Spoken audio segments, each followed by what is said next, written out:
करी होगी।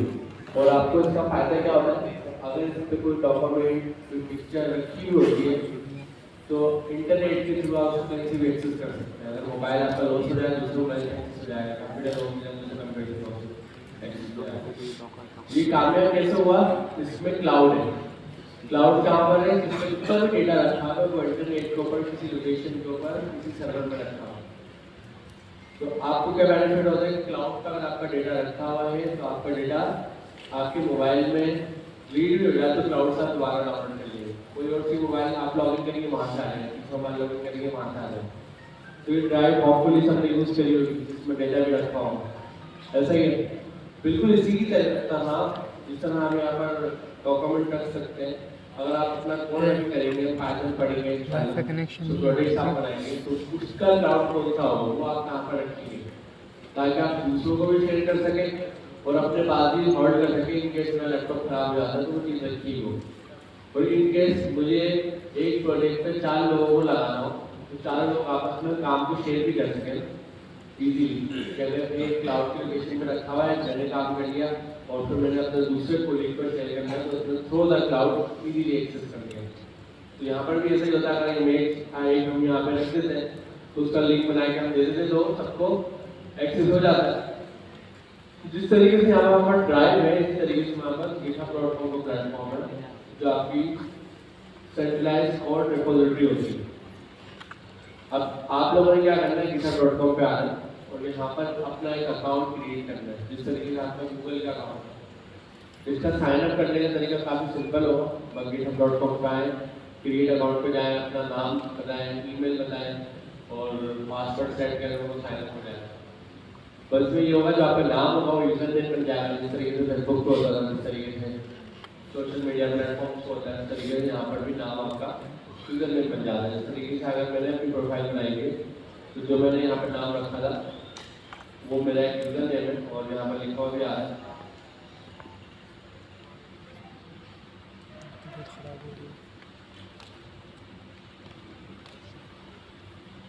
आपको ये वीडियो बदल रहा है।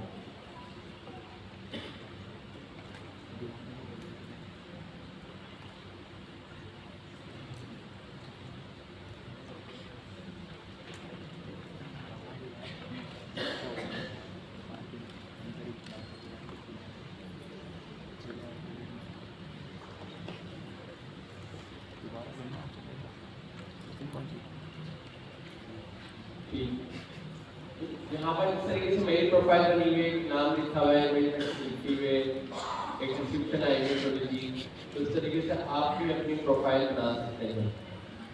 तो आपके पास भी इस तरीके के ऑप्शन मौजूद है। मेरे पास कुछ अचीवमेंट आएंगे क्योंकि मैं पहले काफ़ी एक्टिव था तो वो अचीवमेंट यहाँ पे छोड़िए। आप भी अपने पास तरीके के अचीवमेंट ला सकते हैं। ठीक है, ये अचीवमेंट भी छोड़िए। यहाँ पर जब आप इस तरीके की प्रोफाइल बनाएंगे, मेरे पास जो डेटा हो रहा है, डेटा ये आपके पास ब्लैंक शो हो रहा होगा। इसके बाद अगर मैं यहाँ पर रिपोजिटरीज में जाता हूँ तो यहाँ पर मेरे पास लिस्ट ऑफ रिपोजिटरीज है, लेकिन आपकी केस में फर्स्ट टाइम पर ब्लैंक आ रही होगी, रिपोजिटरी एक नीचे आ रही है। अब हमारा पहला स्टेप क्या होगा GitHub पे आने के बाद, चलता है तो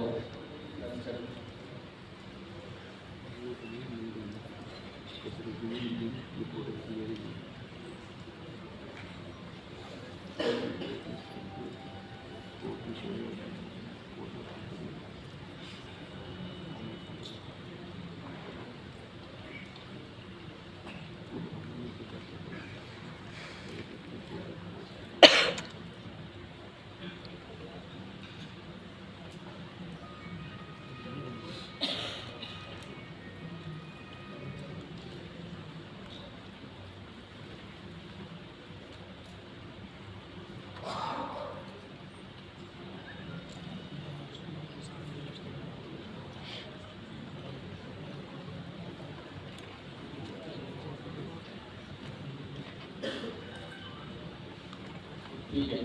हमारा पहला स्टेप क्या होगा GitHub पे आने के बाद, पहला स्टेप होगा कि आपने एक रेपो बनानी है। अगर और खान साथ में रहूं तो एक प्रोजेक्ट बनाना है। टॉप पे हमारे प्लस का बटन होता है और यहाँ पर जैसे मैं अपना माउस का कर्सर लेके जाता हूँ तो उस पर लिखा हुआ है क्रिएट न्यू। और जब इस प्लस के बटन पर हम क्लिक करते हैं तो कुछ ऑप्शन देगा। पहला ही ऑप्शन है न्यू रेपो। यहाँ पे क्लिक करके मैं एक रेपो बनाऊंगा और रेपो क्लिक करने के बाद इस तरीके से मुझे ऑप्शन देगी कि मैं इसको क्रिएट कर लूँ।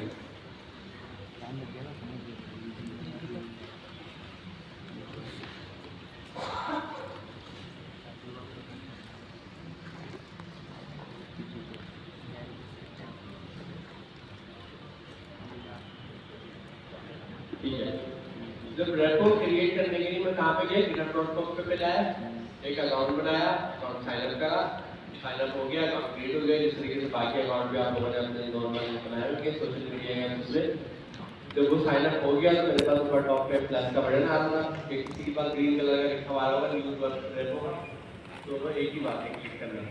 तो जब मैं यहाँ पर आया तो यहाँ पर आया क्रिएट न्यू रिपोजिटरी, और जब इस रिपोजिटरी पर मैंने क्लिक करा तो मुझे ऑप्शन दे दिया क्रिएट एंड रिपोजिटरी और डिस्क्रिप्शन दे दी, और साथ में यहाँ पर मुझे ऑप्शन दे दिया कि किसी नाम से मैं ये रेपो बना सकता हूँ।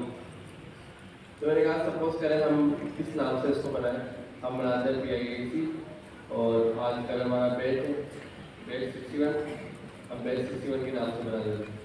जब मैंने यहाँ पे लिखा PIAC बैच 61 तो उसने देखा भी इस नाम से पहले तो कुछ बनी हुई नहीं बनी हुई, मैं फर्स्ट टाइम अपने अकाउंट को बना रहा हूँ, तो उसने मुझे कहा कि क्या भी बना दो। तो ये नाम मैंने रखा है, नाम रखने के बाद एक डिस्क्रिप्शन का भी ऑप्शन है नीचे, अगर आप देना चाहते हैं तो ऑप्शनल है। फिर एक चेक नीचे लगा हुआ पब्लिक एंड प्राइवेट का, डिफॉल्ट में पब्लिक है, मतलब इंटरनेट के ऊपर कोई भी इसको एक्सेस कर सकता है, एनोनिमस पर्सन उड़ा दे, जो भी इंटरनेट का अवेलेबल है उसको एक्सेस कर सकता है। और प्राइवेट का मतलब है कि जिसको मैं चाहूँ ऑथराइज करूँ उसे वो एक्सेस कर सकता है। तो फिलहाल पब्लिक वाले जो डिफॉल्ट ऑप्शन है उसको वैसे ही रहने देते हैं।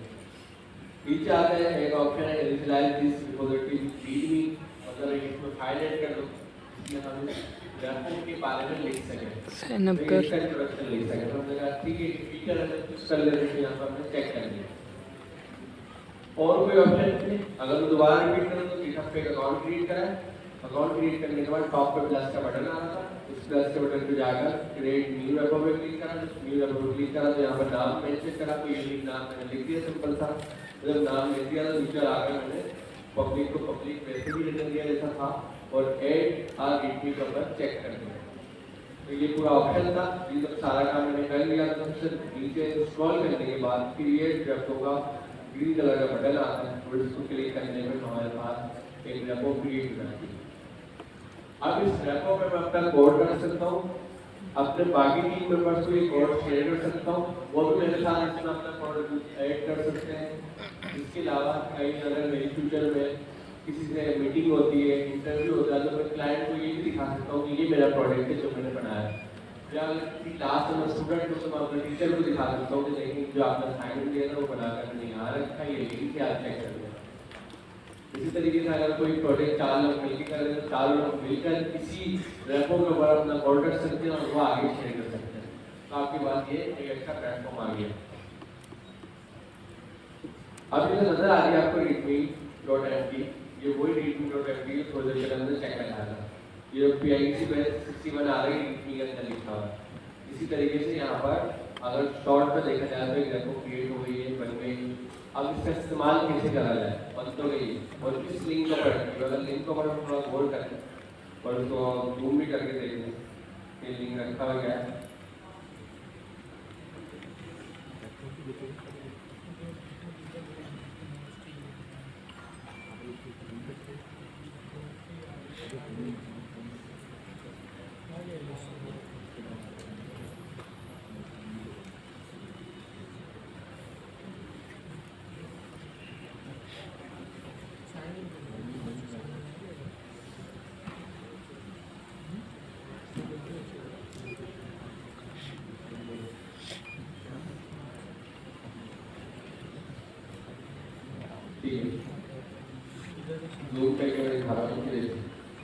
ये लिंक क्या बना है github.com/अमीन आलम, मतलब कि वो यूजर नेम जिस नाम से मैंने अपना अकाउंट क्रिएट करा था उसका यूजर नेम, आपकी बात आपका यूजर नेम आ रहा हो।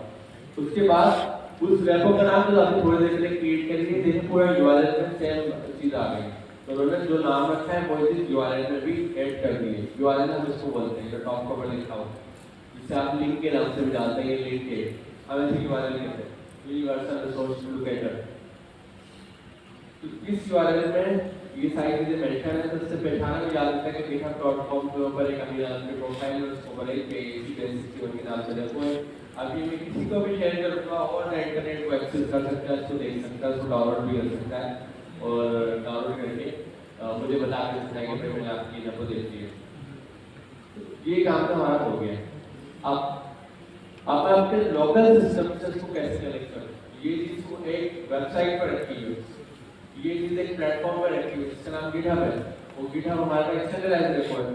अब इसको लोकल पे कैसे लेकर आए, लोकल पे लाने के लिए मेरे पास यहाँ पे एक टॉप का ऑप्शन है, बटन है जिसके ऊपर ग्रीन कलर का बटन नजर आ रहा है, आप लोगों को दिखना हो ये वाला। जब इस बटन पे मैं जाके क्लिक करता हूँ तो मुझे ये कुछ ऑप्शन देता है, जिसमें से एक ऑप्शन लास्ट वाला लिखा हुआ डाउनलोड, मतलब मैं इसको डाउनलोड कर सकता हूँ जिप फाइल की तरह। और इसके ऊपर एक ऑप्शन लिखा हुआ ओपन विद गिटहब डेस्कटॉप। जब मैं इस ओपन विद गिटहब डेस्कटॉप पे क्लिक करूंगा या आप लोग क्लिक करेंगे तो ये आपको ऑप्शन देगा कि आप github.com से ये साइट अपने गिटहब डेस्कटॉप पे ओपन कर सकते हो। लेकिन मेरे पास गिटहब डेस्कटॉप का एक सॉफ्टवेयर इंस्टॉल हुआ है तो डायरेक्ट ओपन कर देगा। आपको इंस्टॉल नहीं हुआ तो आपको पहले कहेगा जाकर डाउनलोड करके इंस्टॉल करो। तो हम ये देख लेते हैं कि हमें क्या क्या चीजें डाउनलोड करके इंस्टॉल करनी है ताकि हम ये काम कर सकें। तो गूगल पे हम जाएंगे, यहाँ पे सिंपल लिखेंगे डाउनलोड और आगे लिखेंगे गिटहब। तो डाउनलोड का लिखेंगे जो पहला लिंक की वही आया हमारा, जो हमें डाउनलोड करना है।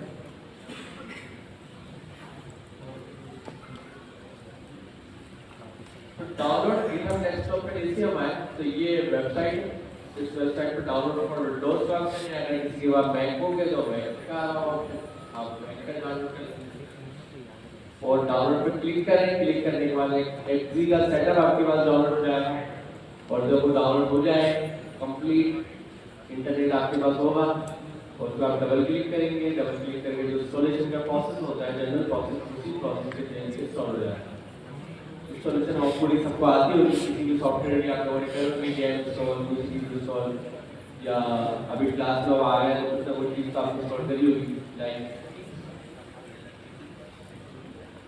ये जब डाउनलोड हो जाए, इंस्टॉल हो जाए, इसकी विंडो जो आपको नजर आएगी वो कुछ इस तरीके की आएगी।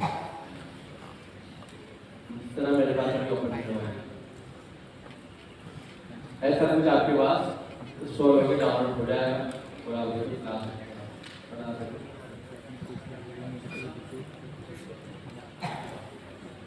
ये मेरे पास ज़्यादा तो नहीं है, और बंद कर दें।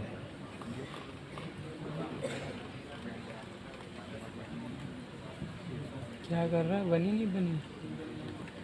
हाँ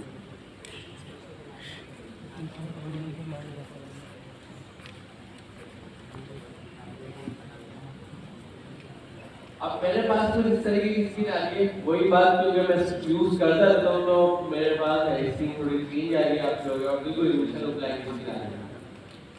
इसके साथ साथ और चीजें भी डाउनलोड करनी है हमें, और वो क्या डाउनलोड करनी है, दोबारा गूगल पे जाएंगे, इस तरीके से हमने लिखा था डाउनलोड गिटहब डेस्कटॉप, उसी तरीके से हम एक और चीज डाउनलोड करेंगे, वो लिखेंगे डाउनलोड गिट।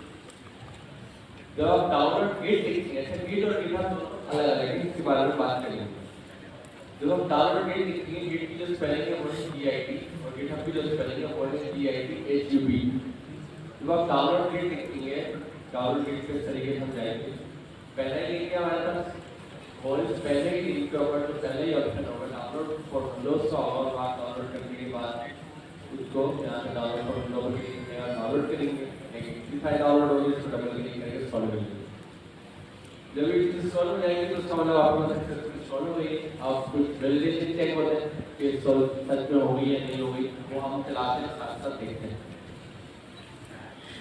अब मेरा असल जो मकसद है वो क्या मकसद है कि मैंने एक अकाउंट बनाया था गिटहब पे और अकाउंट पे जाकर मैंने एक रेपो क्रिएट कर ली। उस रेपो का नाम PDC-61 था। इससे मुझे अपने लोकल सिस्टम में एक्सेस करना है और लोकल सिस्टम पे एक्सेस करने के लिए जब मैं इस कोड के बटन पे क्लिक करता हूँ तो मुझे यहाँ पर ऑप्शन मिलता है ओपन विद डेस्कटॉप। और इस बार क्योंकि मेरे पास गिटहब डेस्कटॉप इंस्टॉल है मेरे लोकल सिस्टम में तो आप मैं यहाँ क्लिक करके इसको इजीली एक्सेस कर सकता हूँ। तो यहाँ पर देखिए मैं क्लिक करने जा रहा हूँ ओपन विद GitHub डेस्कटॉप पे, और जैसे यहाँ क्लिक होता है ये पॉपअप शो करता है जिसमें लिखा हुआ है ओपन GitHub डेस्कटॉप। ये थर्ड पार्टी कोई भी सॉफ्टवेयर ओपन करने की परमिशन मांगता है। जब हम इसको ओपन विद GitHub डेस्कटॉप करते हैं तो देखिए इसने GitHub डेस्कटॉप के सॉफ्टवेयर को ओपन करा, और ओपन करने के बाद यहाँ पे क्या चीज़ मेंशन करी है मैं आपको दिखा देता हूँ। वही URL जो मेरी GitHub की रेपो का था उसने खुद ही यहाँ पर कॉपी पेस्ट कर दिया, मतलब कुछ काम इसने ऑटोमेट कर दिया। और अगर मैं नीचे थोड़ा सा और देखूँ तो इसमें मैंने लोकल सिस्टम का पाथ भी खुद यूज कर लिया कि कहाँ मुझे ये कोड करना चाहिए। मेरे पास एक ऑप्शन है राइट साइड पे टॉप का ऑप्शन आ रहा है जिसमें लिखा हुआ है चूज योर ऑन लोकेशन। जब मैं इस पर क्लिक करता हूँ तो ये मुझे ये ऑप्शन देता है कि आप अपने लोकल पे ये कोड कहाँ रखना चाह रहे हो, तो आप अपनी लोकेशन चूज कर लो। मेरे केस में मैं डी में रखना चाह रहा था, डी में मेरे पास एक डायरेक्टरी है इसका नाम कोड है, तो सी के अंदर रखना चाह रहा हूँ, तो मैंने डी में कोड की डायरेक्टरी सिलेक्ट करके इसे सिलेक्ट कर दिया। अब मैं सेम काम आपको 2 मिनट करके वापस शो कराता हूँ। ये देखिए मैं यहाँ पर आया था तो ये क्लाउड रिपोजिटरी का पॉपअप आया हुआ था जिसमें पहले नंबर पर मेरा URL जो GitHub की रेपो URL ऑलरेडी लिखा हुआ है, मुझे लिखने की जरूरत नहीं पड़ी। सेकंड पे मैंने लोकल सिस्टम का कुछ पाथ इसने खुद ही उठा लिया है। मैंने यहाँ पर जाकर चूज में जाकर इसको अपनी मर्जी का भी पाथ हुआ नहीं हुआ तो मैंने यहाँ पर अपनी मर्जी का पाथ देके सिलेक्ट कर दिया। ये सारे वो काम थे जो ऑटोमेटिक हुए हुए थे। हमें क्लिक करना है क्लोन के बटन पे। जैसे इस क्लोन के बटन पे क्लिक करेंगे, क्लोन का मतलब क्या होता है कि किसी चीज की कॉपी बना लेना। तो ये उसको इंटरनेट से उठाकर अपने पास क्लोन ले लेगा, उसकी कॉपी बना लेगा और अपने पास रख लेगा। अभी क्लोनिंग इसकी प्रोसेस है, ये प्रोग्रेस बार शो कर रहा है।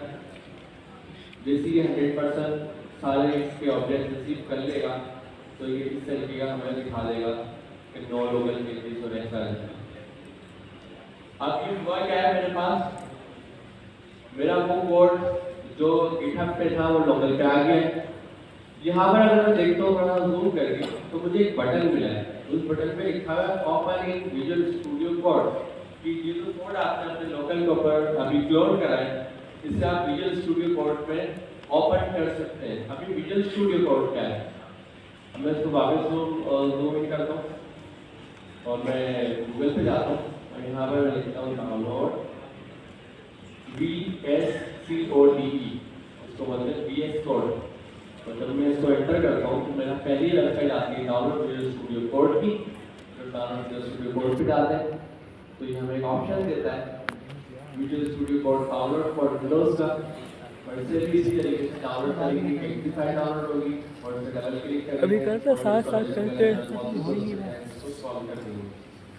ये क्या क्या बोल रहा है? ये है मेरे पास तो डाउनलोड फॉर विंडोज में मेरी समझ में होगा जो मैक वाले हैं मैक पे करेंगे तो कोई भी सकते हो तो उसके अकॉर्डिंग आप इसके प्रोसेस को फॉलो करेंगे। तो अगर अभी देखा जाए तो हमारे पास हमने कितनी चीजें डाउनलोड कर ली, नोटपैड पे एक बार लिख लेते हैं। पहला हमने जो डाउनलोड करना था वो गिट करना था या गिटहब मर्जी आपकी सीरीज में था, एक तो पहला हमने गिट डाउनलोड करा, फिर हमने गिटहब डेस्कटॉप डाउनलोड करा, फॉर विंडोज था, मेरे केस में विंडोज था तो इसलिए विंडोज लिखा हूँ, आपके केस में जो था आपको लिखेंगे। फिर हमने VS कोड डाउनलोड करा फॉर विंडोज। ये 3 टूल हमने अभी तक डाउनलोड कर लिए हैं। साथ साथ हमने एक एडिशनल स्टेप करा है, एक अकाउंट क्रिएट करा है और जिस प्लेटफॉर्म में जाके क्रिएट करा है उसकी वेबसाइट का डोमेन है github.com। यहाँ पर हमने जाकर एक अकाउंट क्रिएट किया। जब अकाउंट क्रिएट कर लिया तो उसने हमें ऑप्शन दिया कि आप रेपो क्रिएट कर दो, तो हमने एक रेपो क्रिएट करी और जो रेपो क्रिएट करी उसका नाम हमने रखा PIC-61। और जब ये रेपो क्रिएट हो गई तो उसको बड़े क्लोन का ऑप्शन था और उसमें GitHub डेस्कटॉप का बटन आता था, तो हमने उसको क्लोन करा और ये हमारा लोकल सिस्टम क्लोन हो गया। अब जो नेक्स्ट टारगेट है हमारा ये जो क्लोन हुआ प्रोडक्ट की जो कॉपी मैं सिस्टम में रखी है उसको मैं ओपन करूंगा, ओपन इन VS कोड। ये मेरा नेक्स्ट टारगेट है। अब ये नेक्स्ट टाइम पूरा कर देंगे कि हमें कहाँ जा रहा है उसके लिए डेस्कटॉप की स्क्रीन के ऊपर यहाँ पर हमने देखा कि open in visual Studio code या वीएस कोड इसका शॉर्टकट है शॉर्टकट है इसका कोड कहाँ पे आएगा? यहाँ पर लिखा हुआ है कि इसका मतलब किसका किस चीज़ का? जस्ट क्लिक करके इसे ओपन कर सकता हूँ ईमेल पे आएगा ना वो तो। फिर वो जूम करके वापस से इसको मैं open in visual Studio code पे क्लिक करता हूँ जब पे क्लिक करता हूँ तो नीचे मेरे पास वीएस कोड ओपन हो गया है और जबरदस्त काम हो गया हमारे पास ये रीडमी फाइल आपको नजर आ रही है और बेस PIC बेस 61 जिसमें आपने प्रोजेक्ट बनाया गया था रीडमी के अंदर आते हैं तो यहाँ पर देखें वही वाली हेडिंग लिखी है जो अभी थोड़ी देर पहले हमने अपने क्लाउड पर यूज की थी तो सक्सेसफुली हमने GitHub पे अपना अकाउंट क्रिएट कर लिया उस पर एक रेपो बना ली उस रेपो को लोकल पे लोड कर लिया और इस पूरे प्रोसेस करने के लिए जो जो प्रीरिक्विजिट्स रिक्वायर्ड थी उस सॉल्यूशंस के लिए वो मैंने फुलफिल कर दी है तो आप लोग भी प्लीज ये स्टेप कर लें अपने पास अगर इंटरनेट स्लो है तो छोड़ दें किसी और की स्क्रीन के ऊपर फोकस कर लें जिस पर इंटरनेट सही चल रहा है हो गया। स्क्रीन के एडमिट कर लें इतना सा काम तो इधर से ये नहीं हो रहा था। हमने उसमें दूसरा था बार जो फटका गया ना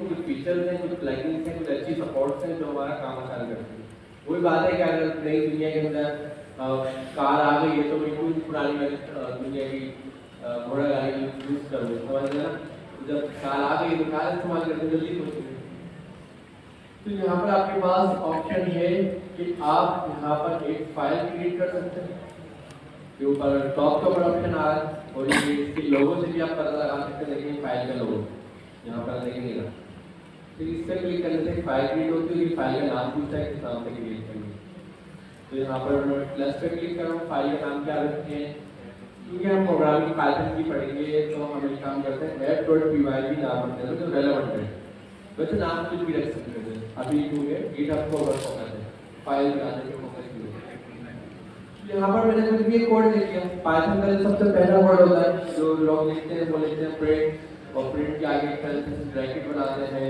और इस तरह से ब्रैकेट बनाने के बाद कोटेशन साइन लगाते हैं और उसमें कुछ हेलो वर्ड लिखते हैं ठीक है इस तरीके का एक छोटा सा कोड होता है अच्छा फोकस स्पॉट पे नहीं करना ये मैंने रैंडम समझने में लिखा है कि देखने के लिए अगर मैं कुछ काम करता हूँ तो उसका क्या इम्पैक्ट आता है यहाँ पर मैंने देखा लेफ्ट राइट में app.py की फाइल बन गई और उस app.py की फाइल में मैंने कुछ कोड लिख दिया अब असल में ये कोड मैंने लिखा है और जब मैं यहाँ पर जाता हूँ GitHub डेस्कटॉप के प्लेटफॉर्म पे आप नोटिस करें इसने इसको ट्रैक कर लिया है यहाँ पर नोटिस करें तो लेफ्ट साइड में लिखा हुआ है आपने एक app.py की फाइल बनाई है और सेंटर में लिखा हुआ है इसके अंदर आपने प्रिंट हेलो वर्ल्ड का कोड लिखा है और अगर मैं नोटिस करूँ यहाँ पर जूम करके देखिए इसको मालूम है कि मैंने app.py की फाइल बनाई है आगे से प्लस जो लिखा हुआ है ना इसका मतलब है उसको पता है कि आपने क्रिएट करी है किसी भी चीज के क्रिएट पे ग्रीन कलर शो करता है प्लस का साइन शो करता है डिलीट के ऊपर ये रेड कलर शो करता है माइनस का साइन शो करता है तो अभी ग्रीन कलर में प्लस का साइन मतलब क्रिएट हुआ और यहाँ पर उसने बताया इसमें एक लाइन क्रिएट हुई है तो यहाँ पर हम देखें प्लस का साइन है ग्रीन कलर और प्रिंट हेलो वाली की लाइन तो इसका मतलब ये मैंने हर कोड के अंदर मेरी उस डायरेक्टरी के अंदर हर एक एक्टिविटी को ट्रैक कर रहा है तो इसने ट्रैक कर लिया है अब हम चाहते हैं जो कोड इसने ट्रैक करा है जो कोड मैंने यहाँ लिखा है तो असूल है इस कोड को कहाँ जाना चाहिए हमारे क्लाउड के ऊपर क्लाउड पे जाएंगे ये रहा क्लाउड का प्लेटफॉर्म यहाँ पर तो नहीं नजर आ रहा है स्क्रीन भी रखी है इसे रिफ्रेश करते हैं आप इधर आ काम तो वही होगा फिर भी आप इसको तो कह रहा लेकिन जाएगा और बात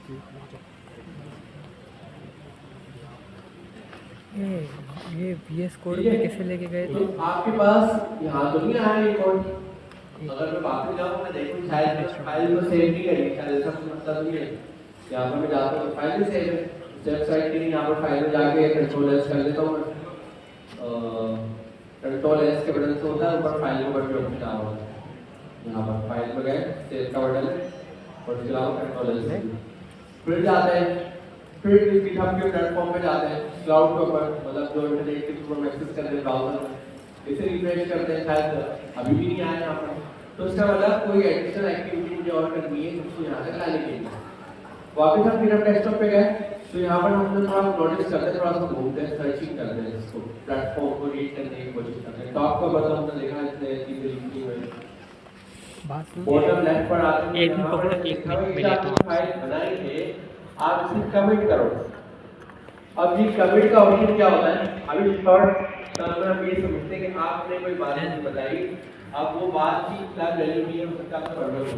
मैं कह रहा हूँ उसको प्रॉपर कमिटमेंट दो मुझे कि आपकी बात कमिट है, ताकि मैं उसको लिख लूँ कहीं पर और फ्यूचर में याद दिला सकूँ कि आपने ये बात बोली। इग्नोर करें। इंडोर्स कर लें, नहीं इंडोर्स की कमिट के बटन कमिट कर लो।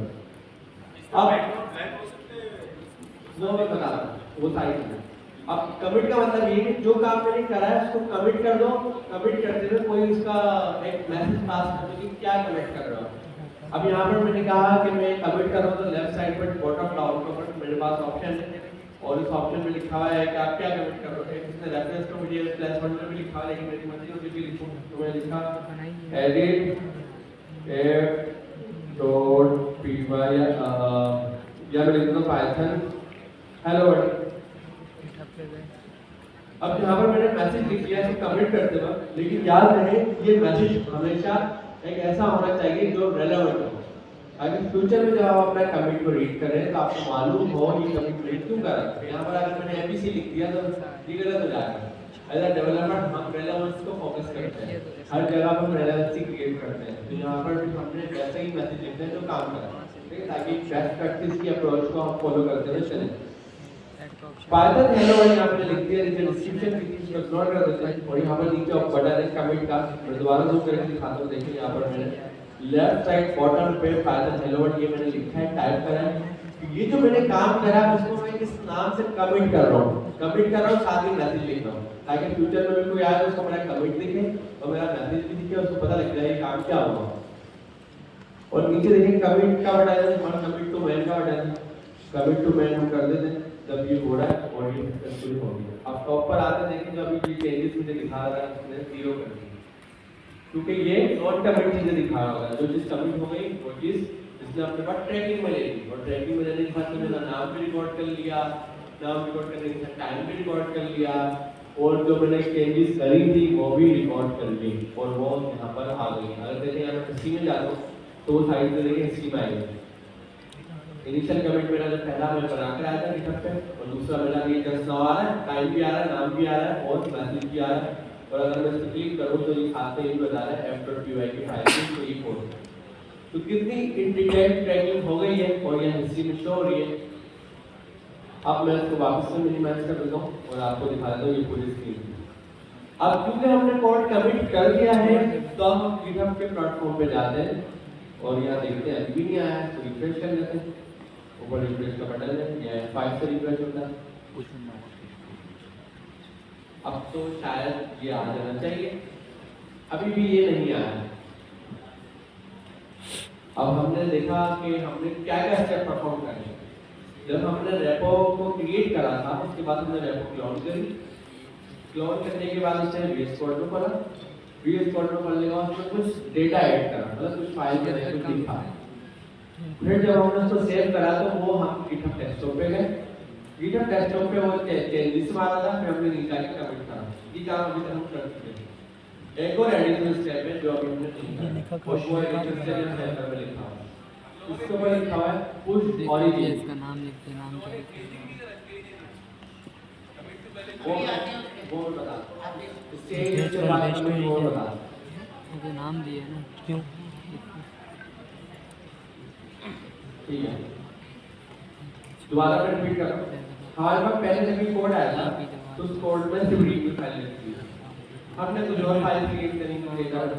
जब वो फाइल क्रिएट करी और डेटा रखा तो हम अपने गिटहब डेस्कटॉप पर आए तो यहाँ पर लेफ्ट साइड पे हमें वो चेंजेस लिखी हुई नजर आ रही है, सही है। और लेफ्ट साइड पे बॉटम के ऊपर इसने लिखा होता है यहाँ पर आप कुछ लिखकर इसको कमेंट करो। हमने वहाँ पर कोई भी रैंडम टेक्स्ट लिखा जो रेलेवेंट था, क्योंकि हम डेवलपर रेलेवेंट टेक्स्ट लिखते हैं, वो लिख के मैंने कमिट के बटन पे क्लिक किया तो वो कमिट हो गया। और ग्राफिकल डिजाइन इंटरफेस से बड़ा एक बार हम प्रैक्टिकल करेंगे तो आपका माइंड में सेट हो जाएगा। उसके बाद यहाँ पर सेंटर में एक ऑप्शन है पुश का, ये देखिए नजर आ रहा है आपको, मैं जूम करके दिखाऊंगा। ये पुश का ऑप्शन क्या कह रहा है, push commit to the origin remote. Remote का मतलब हम दूसरे जबान में क्लाउड भी बोलते हैं, क्लाउड को कर देते हैं। तो आप ये समझे कि कह रहा है कि आपने जो अपना कमिट करा है अभी भी लोकल के ऊपर रखा हुआ है। ये इसकी ब्यूटी है, ये आपको बाद में समझ में आएगी कि अभी भी कमिट लोकल पे रखा हुआ है। आप इसको क्लाउड पे रखने के लिए इस बटन को दबाएं। तो जब मैंने इस बटन को प्रेस करा तो इसका हमने प्रोसेसिंग चलाई और जब ये प्रोसेसिंग कंप्लीट हो जाएगी इसकी डेफिनेशन के अकॉर्डिंग ये GitHub के प्लेटफॉर्म के ऊपर क्लाउड के ऊपर मेरी रैपो पे ये कोड नजर आ रहा है। तो ये हो गया है सक्सेसफुली। अब मैं जाता हूँ यहाँ पे, अभी भी देखिए यहाँ पे कोड नजर नहीं आ रहा, क्या होता है?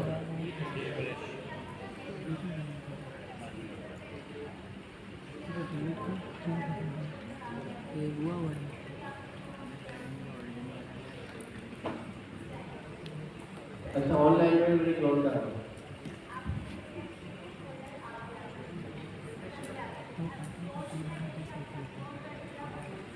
यही तो कोई ना कोई ऐसा एरर है हमारे साथ कोड शो कर रहा है। क्या है रिफ्रेश? अच्छा हर प्रॉब्लम का सॉल्यूशन रिफ्रेश होता है। जैसे बहुत से प्रॉब्लम हो स्टार्ट कर दो रिफ्रेश तो सॉल्व हो जाएगा। कितने लोग एग्रीमेंट कर रहे हैं इस बात में रिफ्रेश तो सॉल्व हो जाएगा? इसका मतलब बाकी हम आप एग्रीमेंट नहीं करें तो प्लॉट कर लो। कितने लोग एग्रीमेंट नहीं कर रहे? बाकी न्यूट्रल लोग क्या कर रहे हैं?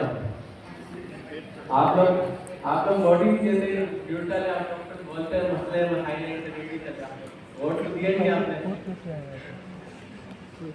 ठीक है कोई बात नहीं। हम लोग एक कदम आगे बोलते हैं, हम आगे का सोचते हैं 2050 साल सोचते हैं ना। अरे GitHub आराम से मेटावर्स पे रहते हैं कराची है कि मेटावर्स है ना, ठीक है। तो ये हम अगर रिफ्रेश करते हैं तो जाहिर है रिफ्रेश की हुआ तो चेंजेस तो आ गई है, रिफ्रेश नहीं करा जाएगा। ये देखिए रिफ्रेश करा तो जाहिर है उसको जाना था और वो आ गया। तो यहाँ पर app.py की फाइल आ रही है और साथ में फाइल hello world जो कमिट के साथ में मैसेज पास कर रहा था पास और साथ साथ टाइम भी आ रहा है 5 मिनट पहले का था। और अगर यहाँ पर लिखा हुआ भी आ रहा है कमिट की काउंटिंग भी आ रही है, आपके पास 2 कमिट है। और अगर मैं इसको क्लिक कर दूँ अपने माउस का कर्सर ले जाकर इस पर प्रेस करता हूँ तो ये देखिए मुझे लिस्ट ऑफ कमिट दिखा रहा है कि आपके पास सेशन कमिट था और एक पाइथन hello world ये जो लोकल से था वो यहाँ पर ये पूरा एक मैकेनिज्म बनाया है गिट ने। होता क्या है मेरे लोकल सिस्टम के ऊपर एक गिट का टूल होता है, वो एक डिस्ट्रीब्यूटेड वर्जन कंट्रोल सिस्टम है जो लोकल के ऊपर चलता है। उसके अंदर रहते हुए हम अपना काम करते हैं, उस काम को ट्रैक करते हैं। और जब हम चाहते हैं कि हमारा काम बाकी मेरे लोगों से शेयर हो जाए, मतलब मेरा काम क्लाउड में चले जाए, तो हम उसको पुश कर देते हैं। इसी तरीके से अगर एक काम कोलैबोरेशन में हो रहा है, मतलब एक से ज़्यादा टीम मेंबर कर रहे हैं, तो सबके लैपटॉप के ऊपर गिट इंस्टॉल होता है और उसको डिस्ट्रीब्यूटेड वर्जन कंट्रोल सिस्टम बोलते हैं क्योंकि हर लैपटॉप में अपना गिट है और वो अपना कोड कर रहा है और वो उसको ट्रैक करता जा रहा है, कमिट करता जा रहा है। और जब सारे मेरे टीम मेंबर काम कर देंगे वो इस क्लाउड प्लेटफॉर्म पे उसको पुश करते रहेंगे, मर्ज करते रहेंगे और एक सेंट्रलाइज्ड डेपो पर आगे सारा काम पुश हो जाएगा, मर्ज हो जाएगा। और जब मुझे किसी का काम देखना होगा तो मैं क्लाउड से अपना को पुल कर लूँगा और जब मुझे अपना काम किसी और को शेयर करना होगा तो मैं अपना क्लाउड से पुश कर लूँगा। ये फुल एंड पुश मैकेनिज्म चल रहा होता है। तो ये बड़ा ज़बरदस्त मैकेनिज्म है जिसमें GitHub का जो रोल है वो एक सेंट्रलाइज्ड डेपो का रोल है, तो क्लाउड को एक सेंट्रलाइज्ड डेपो और गिट का जो रोल है डिस्ट्रीब्यूटेड वर्जन कंट्रोल सिस्टम का रोल है। तो ये हर कमिट पे जो है ये वर्जन बनते चले आएंगे, हर कमिट के ऊपर एक ट्रैकिंग हिस्ट्री बनाते जाएगा। तो हम उसको वर्जन हिस्ट्री बोलते हैं कि उस हिस्ट्री को हम ट्रैक करते हैं, ठीक है जी, ठीक है। ये काम हमारा सक्सेस हो गया है।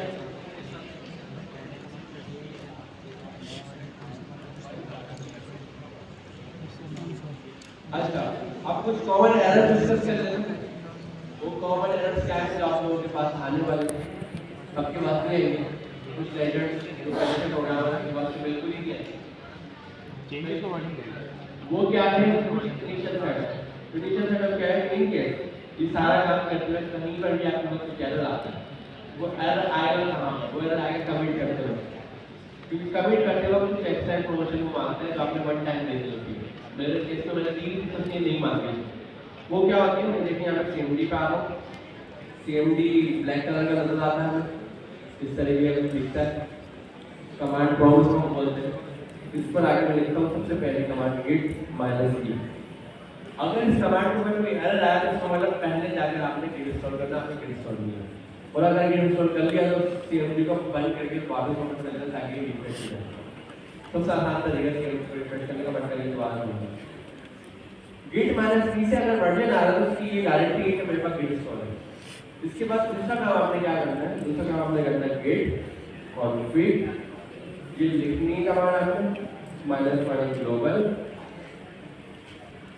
user.net और आगे आपने स्पेस देना है और कोटेशन के अंदर आपने अपना वो वाला नेम लिखना है जो GitHub का अकाउंट क्रिएट करते वक्त आपने अपना यूजरनेम बनाया था। मेरे केस में मैं आपको जाकर दिखाऊं तो ये मेरा GitHub अकाउंट क्रिएट हुआ था और यहाँ पे ये वाला यूजरनेम जो वाला लिखा वाला अमीन माइनस आलम। या अगर मैं यहाँ पर अपनी प्रोफाइल पे जाता हूँ तो यहाँ पर भी लिखा हुआ है अमीन माइनस आलम। मैं यहाँ पर कोटेशन में इसको लिखूंगा अमीन माइनस आलम और इसको एंटर कर दूंगा तो इसमें होगा क्या, इस कॉन्फ़िगरेशन में सेट कर देगा कि ये जो लैपटॉप का लोकल यूजर है ये अमीन आलम है जो GitHub पे इसका अकाउंट बना कहीं भी बना अभी केस में मैंने GitHub पे बनाया तो वो लिख दूंगा। इससे मैं एंटर करूंगा, एंटर करने का सेम कमांड में दोबारा लिखूंगा, थोड़ा सा इसमें चेंज होगा। मैं लिखूंगा git config -global user.email और कोटेशन के अंदर मैं अपना वो ईमेल लिखूंगा जो GitHub पे अकाउंट बनाते वक्त मैंने ईमेल यूज करेंगे। ये ईमेल सपोज करें मेरा कुछ भी ईमेल रैंडम मैंने यहाँ लिख दिया एक रैंडम कि मेरा ये ईमेल है, ठीक है। जब मैं इसको एंटर करूंगा तो इसने अपनी कॉन्फ़िगरेशन में मेरा ईमेल भी सेट कर दिया। तो ये कुछ 2 से 3 कमांड है, ये मैं नोटपैड पे लिख देता हूँ या टाइप कर देता हूँ set initial config for git और इसमें हमने क्या करना है, इसमें हमने पहले टर्मिनल ओपन करना है, ओपन cmd शॉर्ट लिखा हुआ cmd समझ आ रहा है, cmd का मतलब कमांड प्रॉम्प्ट। और उसके बाद क्या करना है, कमांड टाइप करनी है git -v की, अगर ये चल गई तो मतलब जबरदस्त काम हो रहा है। उसके बाद कमांड टाइप करनी है git config -global user.name, आगे मुझे लिखना है कोटेशन में अमीन माइनस आलम, ये मेरा वो यूजरनेम है जो GitHub पे मैंने अकाउंट बनाने को लिखा था, तो आप अपना यूजरनेम लिखेंगे, मेरा नहीं लिखना। फिर git config -global user.email होगा, इस बात ईमेल से जो भी आपका ईमेल है सपोज करें वो आ जाएगा। तो ये आपकी कमांड है, 3 कमांड है और आपको cmd करके इसको लिखनी है। अगर तीनों कमांड में से किसी भी कमांड को टाइप करने का कोई एरर आता है तो वो एरर एक की वजह से आएगा, या तो आपके पास git इंस्टॉल नहीं है, या तो आप कमांड लिखते हुए कुछ छोटी सी ऐसी मिस्टेक कर लो जो आपसे इग्नोर होगी, लाइक स्पेलिंग कैपिटल और स्मॉल लेटर स्पेस कोटेशन या कोई भी ऐसी गलती आप रीड करने में इग्नोर करना है।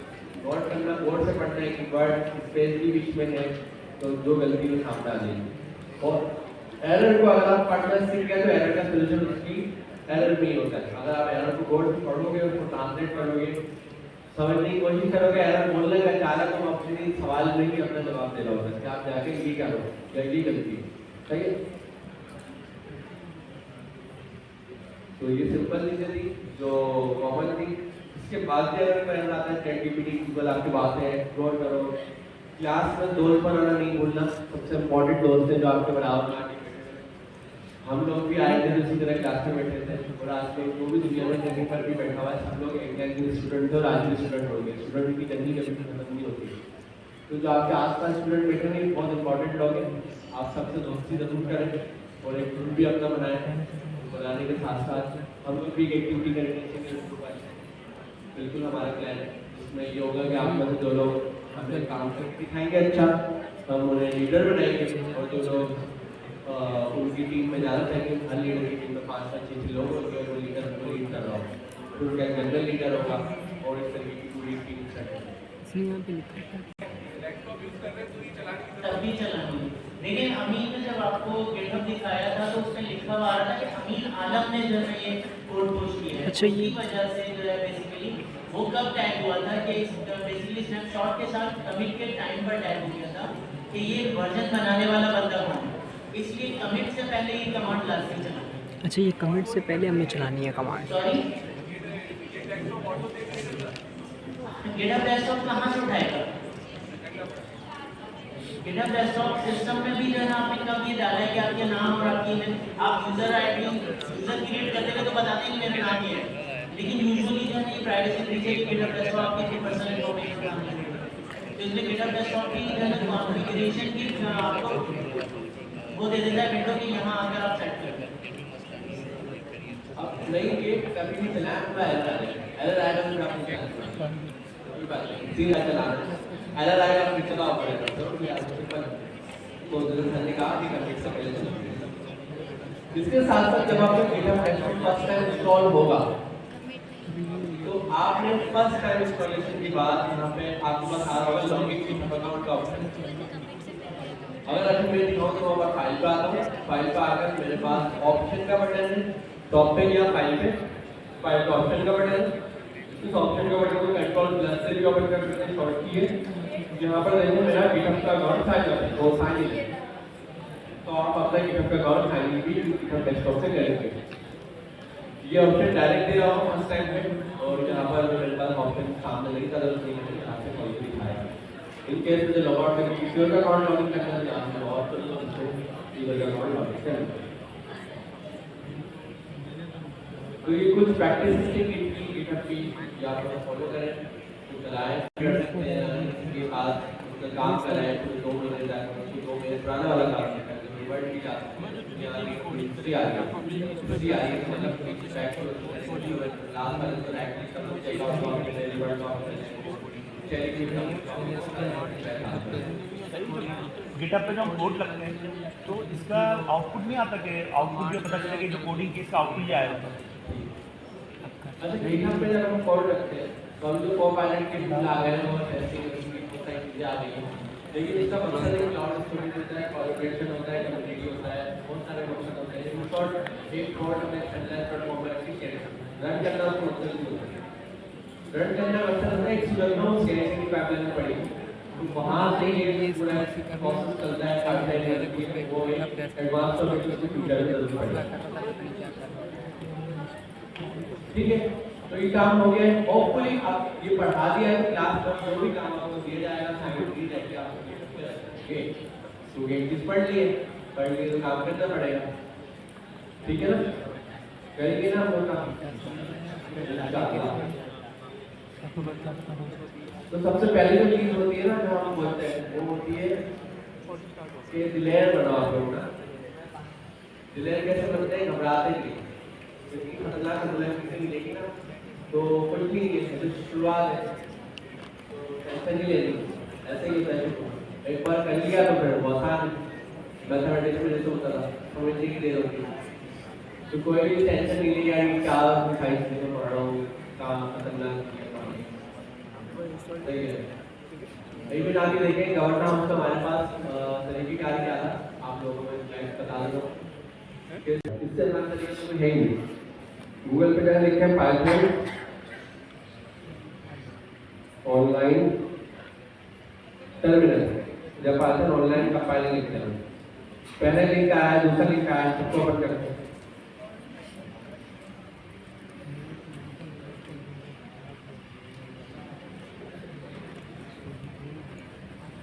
मैंने सिर्फ गूगल पे सर्च करा है और जो भी आया बस मैंने उस पर क्लिक करना है।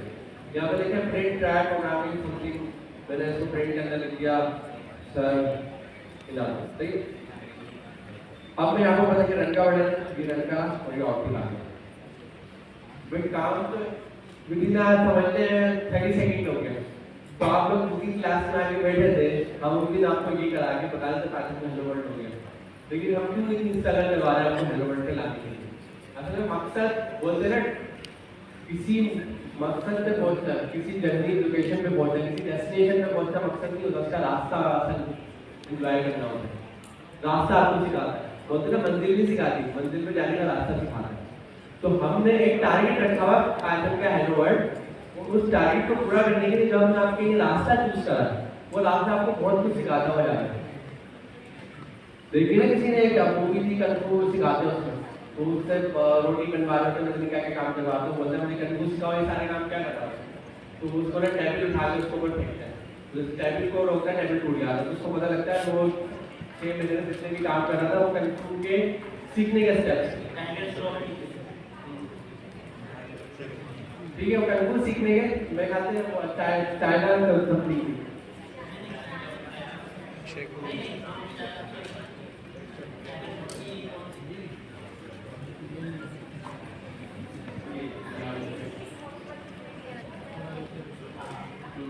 सही कौन से आवाज समझ गए। और दोस्त का सवाल क्या था, कंफ्यूज गांव में क्या डिस्ट्रिक्ट काम कर रहा हूँ, बैलेंस करवा रहा हूँ, तरीका क्या करवा रहा हूँ, तो बात ये है कि उस मंजिल तक पहुंचने के लिए जो रास्ता चूज करा गया बहुत इंपॉर्टेंट है। एक मैजिक वाला काम और हम करते हैं इसमें, और उसमें log.py फाइल बनाना है, कुछ भी लिखते हैं इसमें।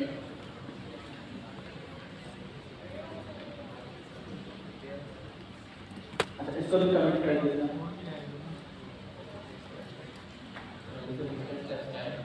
कमेंट करने का स्टेप क्या है दोस्तों, जैसे आप फोल्डर में कोई भी चेंजेस करते हैं तो आपका गिटहब डेस्कटॉप जो है वो खुद ब खुद, अगर आप देखें लेफ्ट साइड के ऊपर वो खुद बताता है नंबर ऑफ चेंज, और कौन सी फाइल में कौन से फोल्डर में चेंज है वो आपको बता रहा है।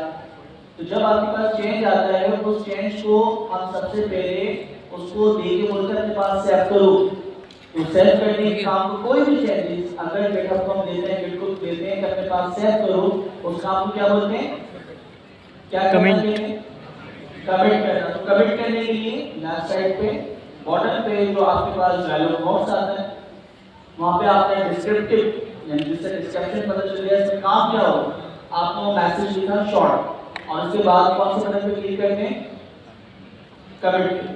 तो कमेंट पर हम क्लिक करेंगे, लास्ट रिपीट करना, इस पर क्लिक करते हैं हमें। तो ये चेंजेस जो है उसने अपने पास सेव कर लिए, लेकिन github.com के ऊपर सबके पास पब्लिकली अवेलेबल नहीं हुआ। अगर आप चाह रहे हैं हाथों हाथ पब्लिकली अवेलेबल भी हो जाए तो आप देखते हैं टॉप राइट के ऊपर जो सबसे लास्ट में बटन होता है वहां पे भी ऑरिजिनल लिखा होता है पुश, और नीचे भी आपके पास एक बटन आ रहा होता है टॉप राइट पे सबसे लास्ट में तेरा पुश का आ रहा होता है। ओके, इसी टैब के ऊपर हम क्लिक करते हैं तो आपका काम पुश हो जाएगा।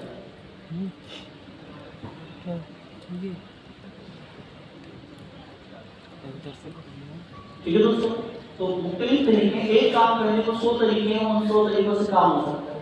तो आप अगर वेबसाइट पे जाके देखें तो वो अपडेट डेटा हम डालते होंगे और तो डायरेक्ट खुद बना देते हैं।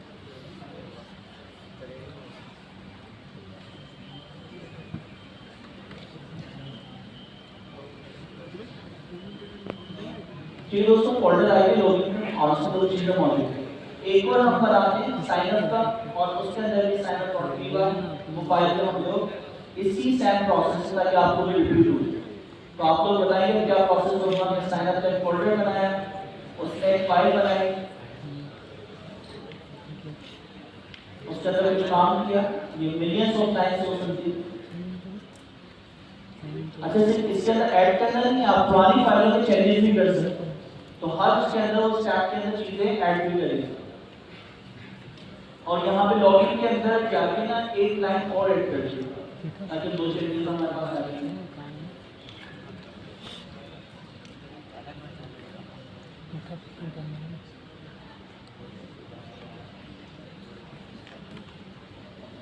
अब सेम वही प्रोसेस हम करेंगे। क्या कहना है, गिटहब डेस्कटॉप पे जाना है। पहला काम क्या होता है दोस्तों, कमिट। तो कमिट करने के लिए लेफ्ट बॉटम के ऊपर हमारे पास कमिट का डायलॉग बॉक्स, वहां पे डिस्क्रिप्टिव मैसेज आप देखेंगे जिससे पता चले काम क्या है, और उसके बाद बटन पे क्लिक करते हैं कमिट। जब कमिट हो जाता है तो हमारे पास टॉप बॉटम के ऊपर लास्ट वाला टैब होता है या बटन आ रहा होता है ब्लू कलर का पुश, तो उसके ऊपर हम क्लिक कर देते हैं। तो एक काम को करने के 10 तरीके हैं, आप कोई सा तरीका इस्तेमाल करें तो फर्क नहीं पड़ता। अच्छा, अब जो हमें मैजिक देखना है वो मैजिक क्या है। देखिए, आपने एक वेबसाइट बनाना स्टार्ट की, एक सिस्टम बनाना स्टार्ट किया, उसमें सबसे पहले एक फाइल थी mac.py, फिर आपने 6 महीने तक काम किया, कंसीडर करें, और अपने इस वर्जन को आपने सेट करवाया जिसमें लॉगिन सिस्टम बना। फिर आपने 6 महीने 7 महीने काम किया, फिर आपने एक और सिस्टम बनाया साइन अप, और साइन अप का सिस्टम बनाकर आपने पुश कर दिया। अच्छा, अब हम मैजिक क्या देखते हैं। आप सबसे पहले VS कोड के ऊपर आए। अच्छा, अब आप यहाँ पे गौर से देखें कि आपके पास लॉगिन का फोल्डर उसकी फाइल है, साइन अप का फोल्डर उसकी फाइल है, ऐप की यानी आपकी फाइल है, और read.md फाइल। ये लास्ट कमेंट यानी आपने 3 साल काम करने के बाद यहाँ तक पहुंचे।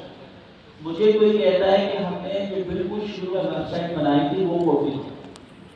अच्छा, अब इस फाइल में जितना भी काम हुआ होगा सारी वो चीजें गायब कर दो जो एडिशनल है, सिर्फ वो शो करो जो कि फर्स्ट टाइम है। तो हम वहीं पे जाते हैं GitHub डेस्कटॉप पे, और इसकी जरा नोट करिएगा।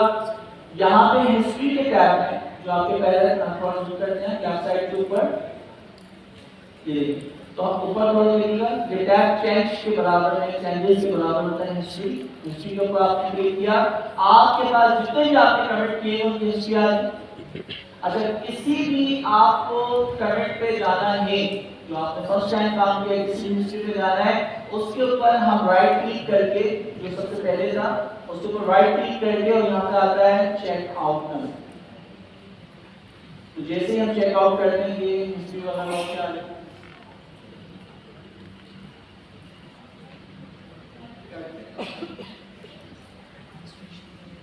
अच्छा, अब मैजिक हम देखते हैं। मैजिक देखिएगा, हो गया। अच्छा, अब मैजिक हम देखते हैं, वहां पे जाते हैं फोल्डर में।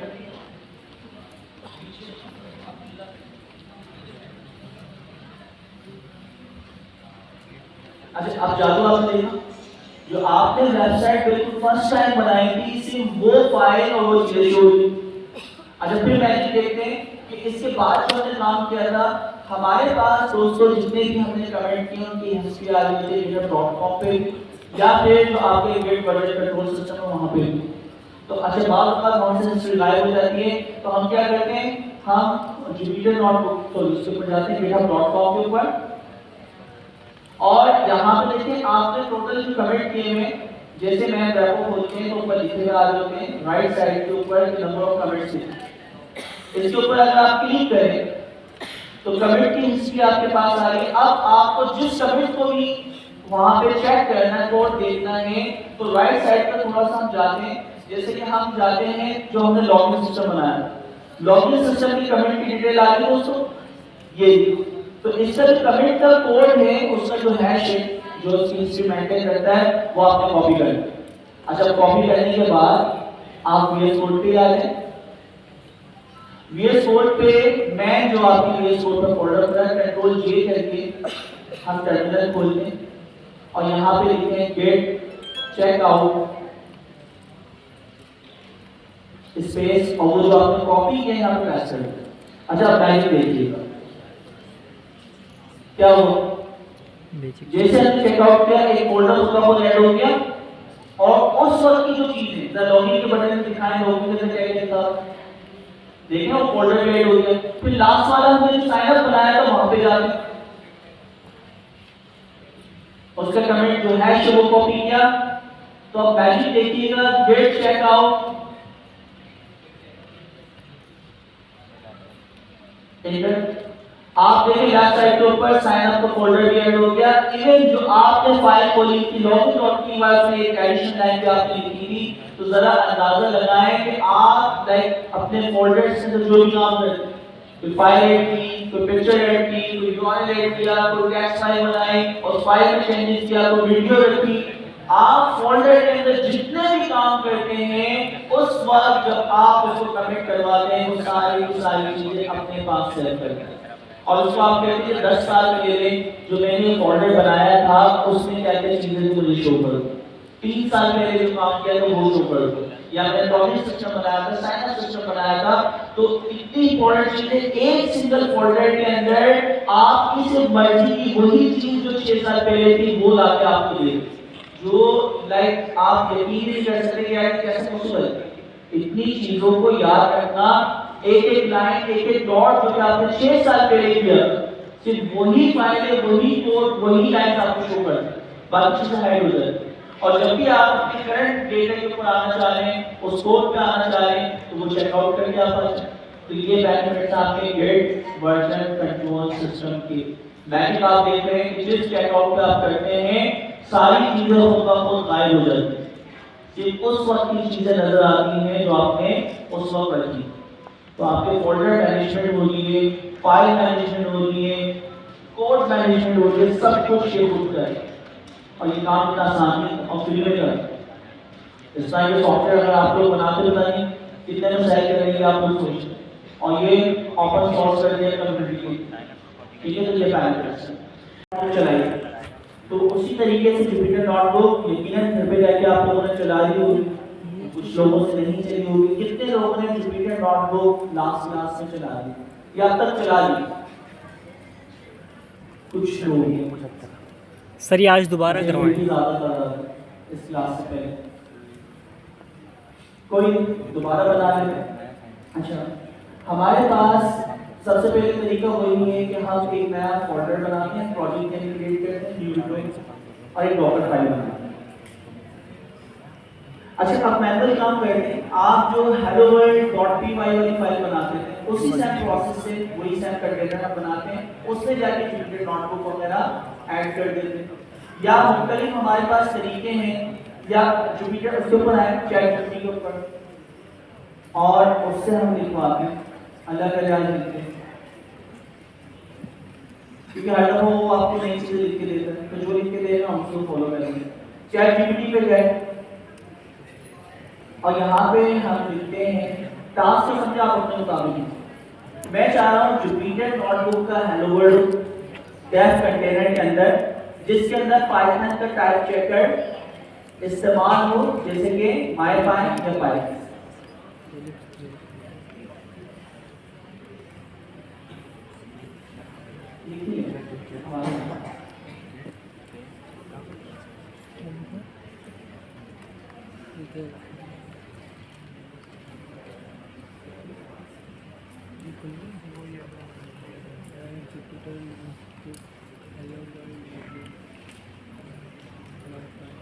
टास्क दोबारा सुन लें, आप हर बंदा अपने मुताबिक लिखिएगा। जुपिटर नोटबुक का hello world and dev container, और उसके अंदर क्या इंक्लूड होना चाहिए? डेफ कंटेनर में टाइप चेकर, जैसे कि मायपाई या फिर पाइथन।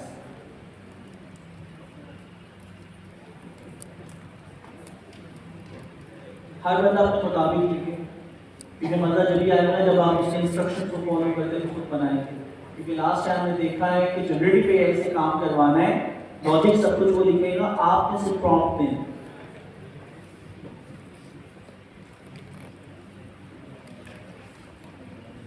फॉर्जून के लिए क्या लिखा है?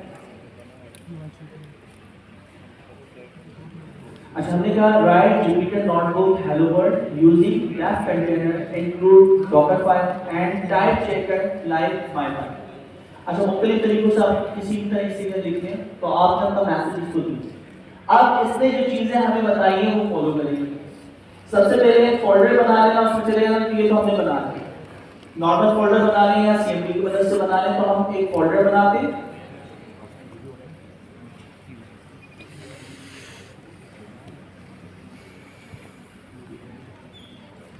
एक नया बना लेते हैं, ठीक है। इसको भी इस कोड पे खोल लेते हैं ताकि सारी कमांड्स को हम वहां चला सकें।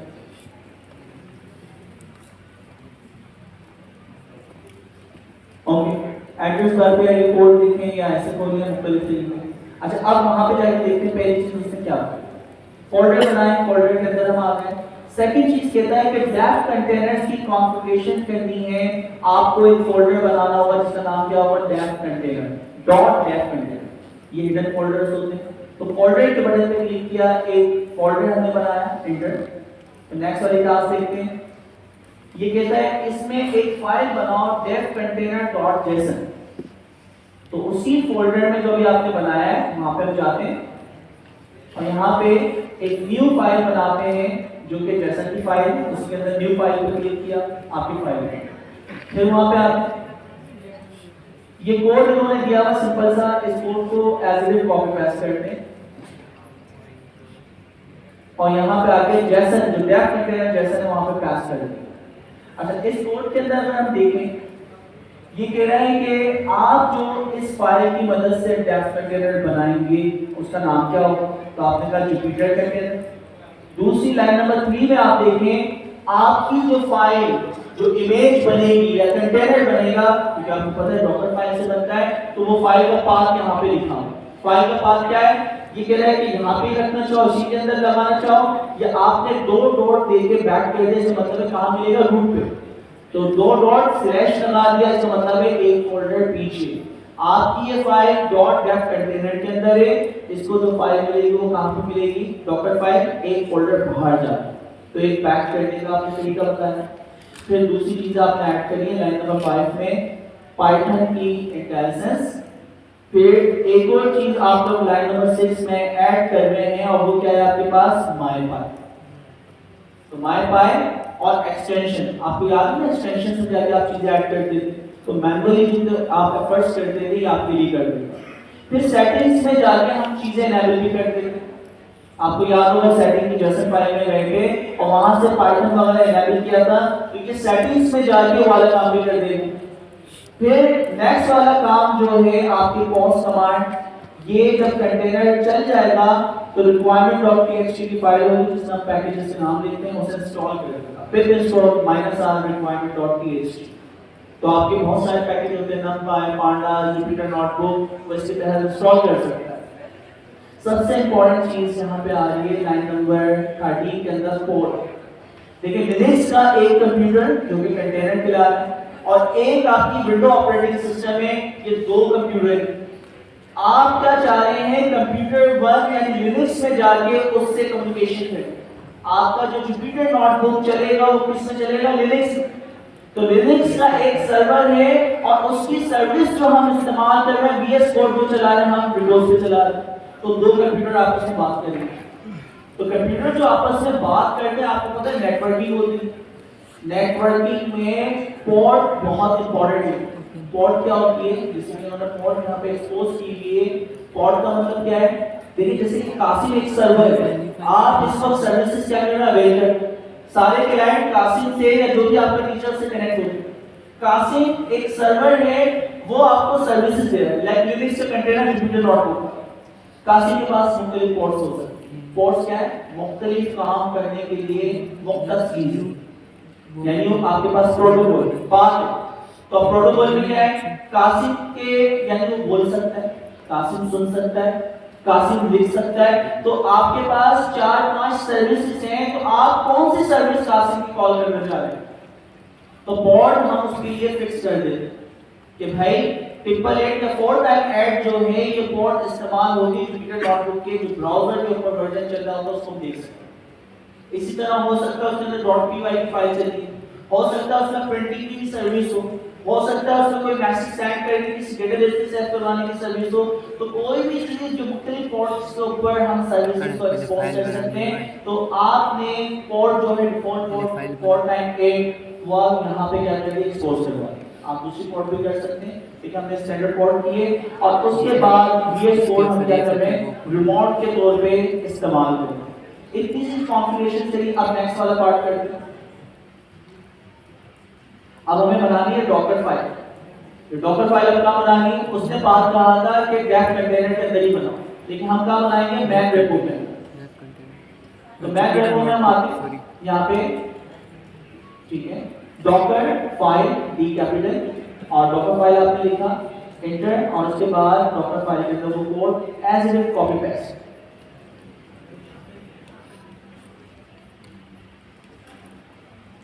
अच्छा, अभी तक बहुत सारी चीजें की, पाइथन 1.2 स्लिम वर्जन हमने इस्तेमाल कर लिया। लाइन नंबर 5 के अंदर चाहिए लिनक्स की कमांड, जैसे कि लिनक्स के अंदर कोई भी नई अपडेशन वगैरह आई हुई है तो वो सारी चीजें अपडेट कर देगा, तो ये कमांड आपकी चलेगी। फिर उसके बाद यहाँ पे आप देखें लाइन नंबर 10 के अंदर आपको वो सॉफ्टवेयर जुपिटर लैब का, जुपिटर नोटबुक का या जुपिटर, तो यहाँ पे क्या करेंगे, जो कंटेनर बनेगा तो जुपिटर का या जुपिटर लैब का जो सर्वर है वो क्या कर देगा, पैकेज पाइथन का इंस्टॉल कर देगा। तो पिप आपके पास पैकेज मैनेजर, पिप के जरिए बेतहाशा चीजें आप लोग इंस्टॉल कर सकते हैं। तो पाइथन की जितनी चीजें हैं अगर आपको अपने पैकेज या अपने सॉफ्टवेयर के अंदर ऐड करनी है तो फिर इंस्टॉल और उसके बाद उस पैकेज का नाम आता है। अच्छा नेक्स्ट वाला जो लाइन नंबर 13 के अंदर आपने माईपाई भी ऐड कर दिया। बेटी भैया तो माईपाई आपको पता है टाइप चेकर है वो भी आपने ऐड करवा दिया। फिर यहाँ पे कुछ इंपॉर्टेंट चीजें हम सेट कर रहे हैं।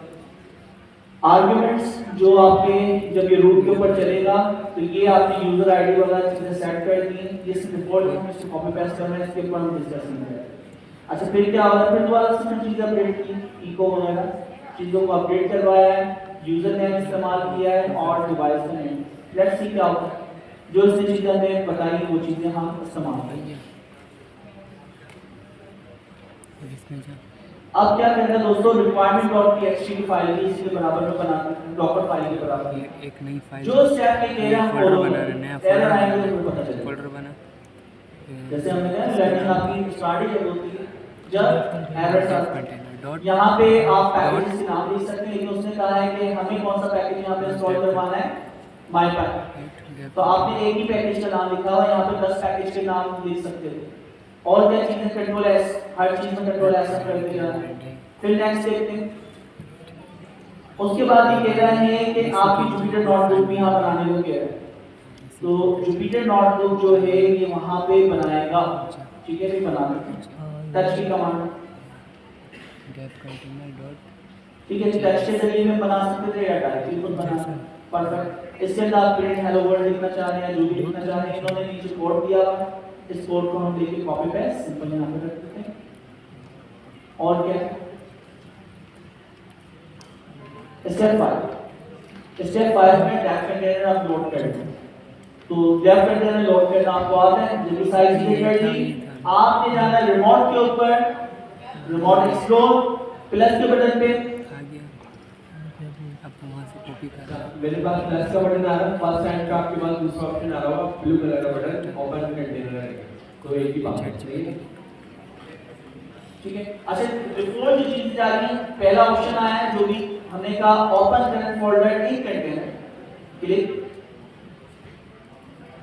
थोड़ी देर प्रोसेस हो रहा है, इसने खुद ब खुद को फाइल फाइंड कर ली है, कौन सा फोल्डर, .f कंटेनर, और उसके अंदर सारी की सारी कॉन्फ़िगरेशन हुई है। तो अगर इसके हम लॉग्स देखें, इसके ऊपर क्लिक करिएगा क्या बैकएंड पे प्रोसेस कर रहा है, तो लॉग के ऊपर हम क्लिक करते हैं, ये हमें दिखाएगा कि ये प्रोसेस क्या कर रहा है।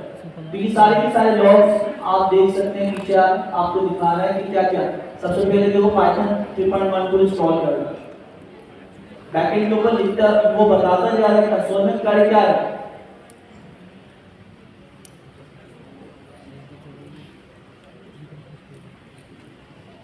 अच्छा जुपिटर नोटबुक चलाने के दोस्तों 50 तरीके आपको मिलेंगे, कोई भी एक तरीके से चला। अच्छा अब यहाँ पे आपको ख्वाब देखना या एक आपकी हैबिट चेंज की जा रही है। पुराने डेवलपर अगर बात करें, मैं 2015 से पाइथन पे काम कर रहा हूँ, तो हम जो इस्तेमाल करते थे एनाकोडा, डायरेक्टली देखो जुपिटर नोटबुक कोड आ गया, कोड करना स्टार्ट किया, बड़ा अच्छा लगता है।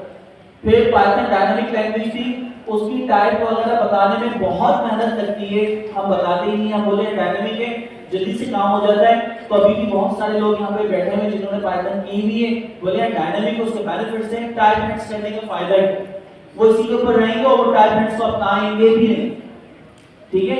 2 साल बाद काम करने के बाद बोलेंगे आसान तरीके से काम होता है, हम वैसे ही करेंगे। लेकिन टाइप हिट्स अपनाने के बेतहाशा फायदे, छोटे प्रोजेक्ट में डायनामिक टाइप बहुत अच्छी, क्यों, क्योंकि उन्हें टाइप पे डिसाइड होना हमारे लिए मेहनत करने की जरूरत ही। लेकिन जब बड़े प्रोजेक्ट बनाए जाते हैं, आपके 10 पैकेजेस बने हुए और उस पैकेज को आप इस्तेमाल करते हैं, कॉल करते वक्त उस फंक्शन में क्या पास करना आपको पता ही नहीं। तो वहां पे टाइप हिट्स जो है हमारी इतनी मदद करती है कि इसमें क्या चीज जाएगी, कौन सी टाइप की वेरिएबल्स जाएंगे या ऑब्जेक्ट जाएंगे, तो वही आप पास करेंगे। तो डेवलपमेंट टाइम डेवलपर्स के लिए जिंदगी आसान हो जाती है।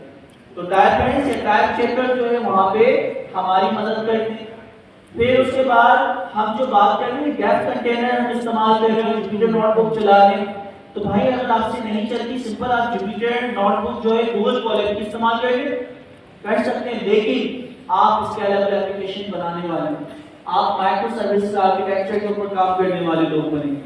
तो मींस आपको अपनी हैबिट चेंज करना होगी, राइट वन रन एनीवेयर, ऐसा कोड लिखना होगा कि मैं दुनिया में किसी भी शख्स को दूं वो मुझे ये क्लेम ना करे कि सर मेरे पास चल नहीं। अगर वो डॉक्टराइज है तो 100% श्योरिटी है कि ये कोड आप सिर्फ डॉकर इंस्टॉल करें कोड चलेगा 100%। तो इस वजह से हमने Docker micro services architecture based इतनी सारी मेहनत सबसे पहले तो हमने खुद की आपको करवाने के लिए। आप सोचें ना कि बिल्कुल बिगनर के सामने लिनक्स की कमांड्स और डेप कंटेनर सारी चीजें कॉन्सेप्ट लाना कितना मुश्किल तरीन काम है सिखाना, तो लोग तो इससे बचते हैं। तो डिसीजन लिया गया ताकि आपको इसकी आदत पड़े, और एक दफा इसकी आदत पड़ गई कि हम बार बार रिपीट करते जा रहे हैं तो यकीन जानिए आप बहुत आसानी से इस पे काम कर पाएंगे। अच्छा अब देखिए इंस्टॉलेशन वगैरह हो गई और एक एक लेयर के अंदर ये बताता जा रहा है कि सिस्टम को वही अपग्रेड कर रहा है, चीजें इंस्टॉल कर रहा है। देखिए लेयर्स वाइज काम आपको बताया कौन सी लेयर्स पे मौजूद है इस वक्त। सबसे पहले इसने क्या किया है, ओके ये लॉग्स है, लॉग्स आपको पढ़ना यकीनन आ है। जब आपकी इमेज बिल्ड हो गई तो बेस इमेज डाउनलोड करता है, फिर अपडेट करता है, फिर पिप इंस्टॉल जुपिटर लैब करता है, फिर पिप इंस्टॉल पाइलेट्स करता है, फिर उसके बाद आपकी जुपिटर नोटबुक को चलाने के लिए कॉन्फ़िगरेशन उसने कर दी। यूजर नेम पासवर्ड वगैरह जो मैनुअली हम डालते थे मोस्ट वेब ने एनवायरनमेंट वेरिएबल बना के सेट कर दी। तो आप जैसे जुपिटर नोटबुक चलेगी वो डायरेक्टली यहाँ पे एक्सेसिबल होना चाहिए। एक्सेसिबल होगी तो उसकी वजह क्या है कि हम जो डेप कंटेनर बना रहे हैं लिनक्स के अंदर जितनी चीजें होती हैं उन्हें लोड करते हैं। तो लिनक्स में अगर कोई जुपिटर नोटबुक बना दो तो यहाँ पे एक्सेसिबल होना चाहिए, क्योंकि ये dev container Visual Studio Code जो है ये डायरेक्टली उसके साथ कनेक्ट है लिनक्स के साथ, तो जुपिटर नोटबुक डायरेक्टली यहाँ पे चलना चाहिए। तो हम जो वहाँ पे जाके लोकल होस्ट वगैरह लिखते थे, लेट्स सी यहाँ पे वो फाइल एक्सेसिबल होगी और उसको हम चला के देखेंगे। टाइम तो लेते हैं, ये तो आपको पता है, ठीक है। इंटरनेट वैसे ही आपका माशाल्लाह आप लोगों ने वीपीएन क्या क्या इस्तेमाल करते हैं जैसे लोग करते हैं।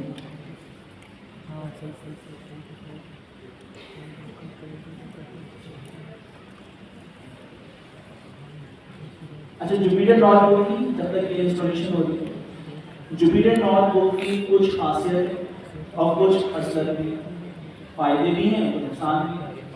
हमने देखा था .py की फाइल जो हम लिखते थे लाइन नंबर 1 से लाइन नंबर 100 आपने लिखी हुई है और आपने नई चेंजेस जो किए 101 में, आपकी जो ये 100 लाइन चलती है उनको चलने में 4 घंटे लगे।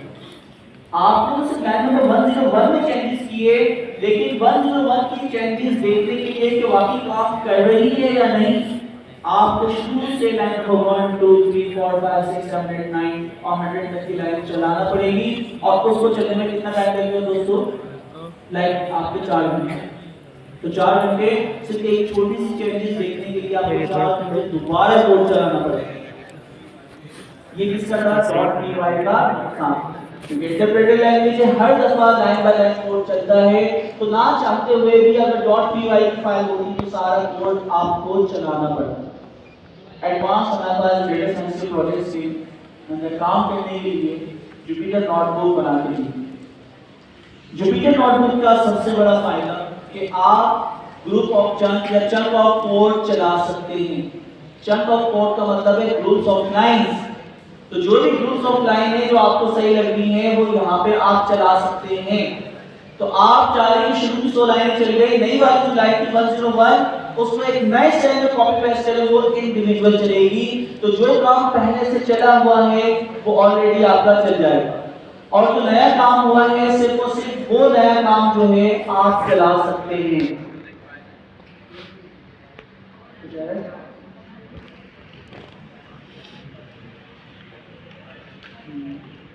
अच्छा तो मींस आप कोई भी चीज चंक की सूरत में चला सकते हैं। अब नुकसान की बात करते हैं। नुकसान क्या है, नॉर्मल लोग यानी नॉर्मल प्रोग्रामर्स क्या करते हैं, वेरिएबल बनाया, अच्छा कोड आपने बनाया, लाइन नंबर या सेल नंबर 50 के अंदर आता है और वहां पे जाके आपने एक वेरिएबल बनाया, क्योंकि चंक की सूरत में चलता वेरिएबल बन गया। फिर आपने कहा यार ये वेरिएबल है, ऊपर में कहीं इसको इस्तेमाल कर देता हूँ, कि कोड ऊपर कर देता हूँ, बाद में मुझे पता चला वेरिएबल बना हुआ मेमोरी में लोड भी। उसने कोडिंग करते वक्त ऊपर जो वेरिएबल नीचे बनाया है ऊपर वाले सेल्स में आके उसने उस वेरिएबल को इस्तेमाल करके कुछ काम करना स्टार्ट कर दिया। अच्छा ये कोड उसके सिस्टम में उस टाइम तो चल रहा है, अब ये अपना कर्नल बंद करता है, मशीन बंद कर, मशीन बंद करने के बाद दोबारा से मशीन ऑन करता है, अपना ही कोड सीक्वेंस से चलाता है, कोड नहीं चलेगा। क्यों? क्योंकि बोलेगा जो आप ये वेरिएबल इस्तेमाल कर रहे हो सेल नंबर 2 में, जो आपने 50 में ये वेरिएबल बनाया कि हाँ भाई, तो पहले आपको सीक्वेंस याद होगी कि सेल नंबर 50 चलेगा, फिर सेल नंबर 2 चलेगा। तो आपकी सीक्वेंस याद रखना बहुत मुश्किल है काम। तो यहाँ पे ये प्रॉब्लम्स भी आती है कि अक्सर लोग कहते हैं कि सर ये वेरिएबल तो आपने बनाया ही, अब नीचे आपने वेरिएबल बनाया और ऊपर कर, ठीक है, जुपिटर नोटबुक में हो जाता है, लेकिन नीचे वाला पहले सेल चलाओ, फिर ऊपर वाले सेल को दोबारा से चलाओ तो चल जाए। तो फिर ये सीक्वेंस ये चीजें सेट करना भी हमारी जिम्मेदारी होगी।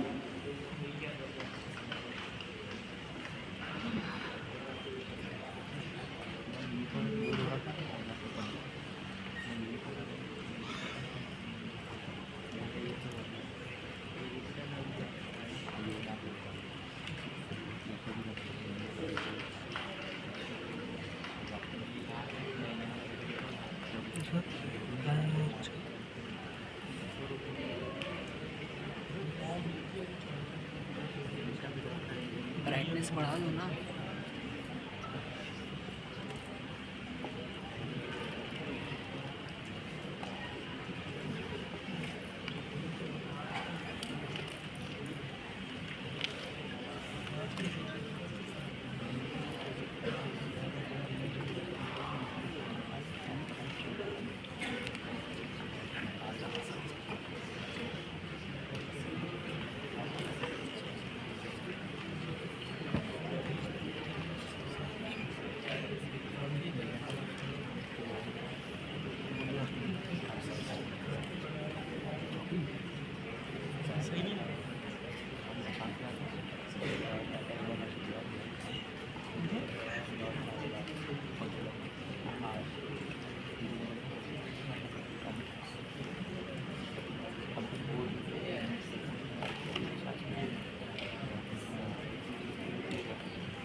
इसकी सही बना क्योंकि ये एरर को रिजॉल्व करके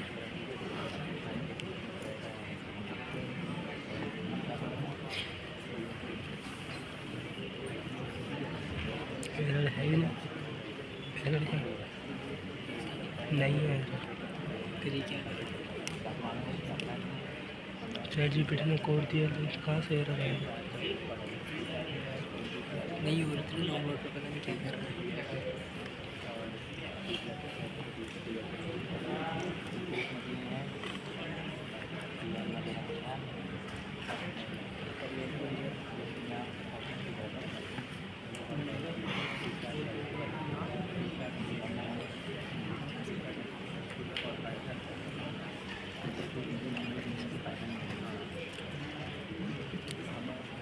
पानी भर के हमें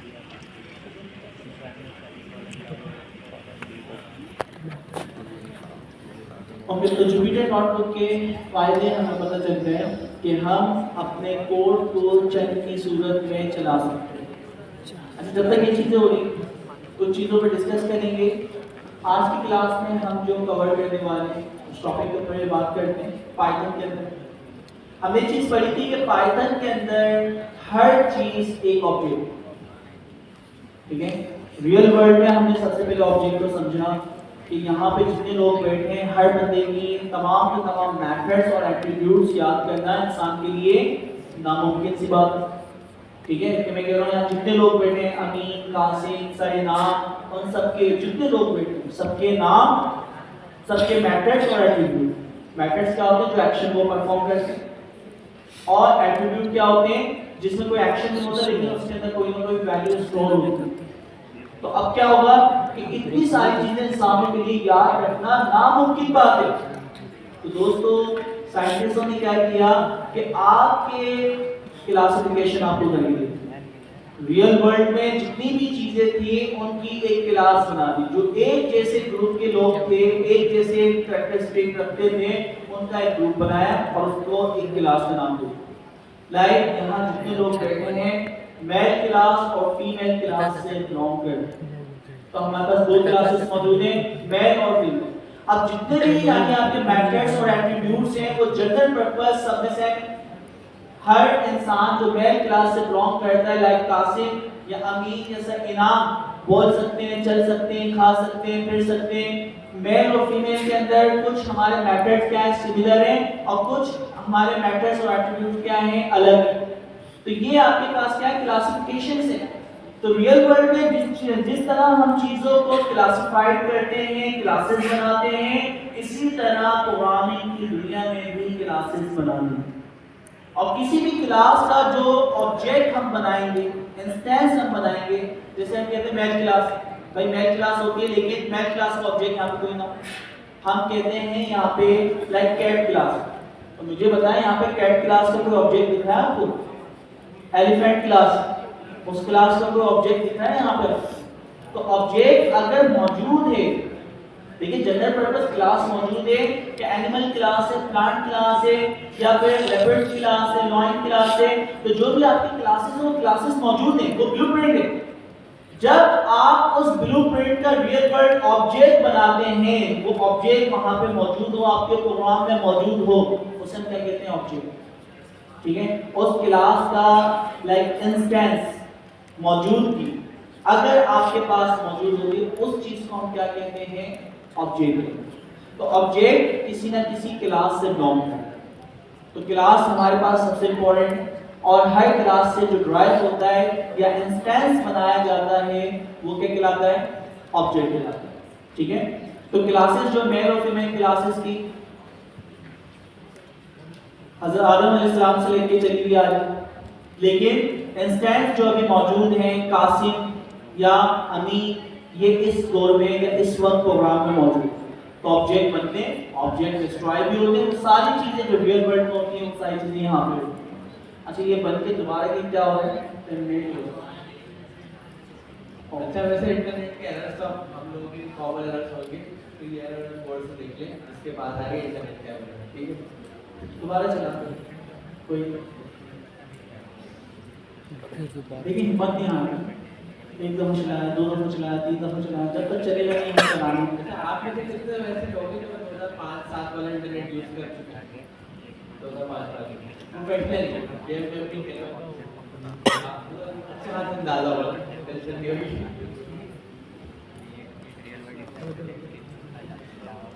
अमीन ने वो इंटरनेट शायद इस्तेमाल नहीं किया 2005 माशाल्लाह। अमीन ने भी बहुत बेहतर इंटरनेट यूज किया, मैंने 99-2000 में यूज किया था, जब 14.4 Gbps के मॉडल होते थे, जो करके PCS मेरे नेट के बाद हम स्टार्ट करके यूज कर रहे थे, तो जितना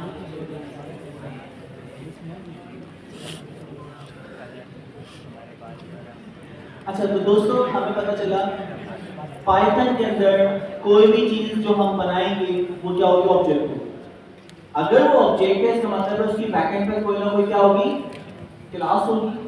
उस क्लास के अंदर जनरल पर्पस उस क्लास के जितने मेथड्स और एट्रीब्यूट्स होते हैं वो लिख दिए जाते हैं। यानी अगर हम यहाँ पे बैठ के क्लासिफिकेशन करें कि भाई हम एक सिस्टम बना रहे हैं, उस सिस्टम में टीचर्स होंगे और स्टूडेंट्स होंगे और विजिटर्स होंगे, तो अब क्या किए हमने जनरल पर्पस क्लास बना ली, स्टूडेंट, टीचर और विजिटर्स। अच्छा, अब हम उनके मेथड और एट्रीब्यूट सोचें। मेथड क्या है? जो एक्शन परफॉर्म कर सकता है। एट्रीब्यूट क्या है? जो उसकी वैल्यू पर्टिकुलर टाइम के लिए स्टूडेंट या टीचर के लिए वो वैल्यू स्टोर होगी बस। तो मेथड्स और एट्रीब्यूट का फर्क हम देखते हैं। अब कंसीडर करते हैं हम एक यूनिवर्सिटी बना रहे हैं, उस यूनिवर्सिटी में पहली जो क्लास होगी वो किसकी होगी? टीचर्स की। तो टीचर क्लास से जो भी ऑब्जेक्ट बिलोंग करेगा, ऑब्जेक्ट बनेगा, वो क्या क्या कर सकता है? वो सबसे पहले पढ़ा सकता है। दूसरी चीज क्या कर सकता है? वो असाइनमेंट दे सकता है।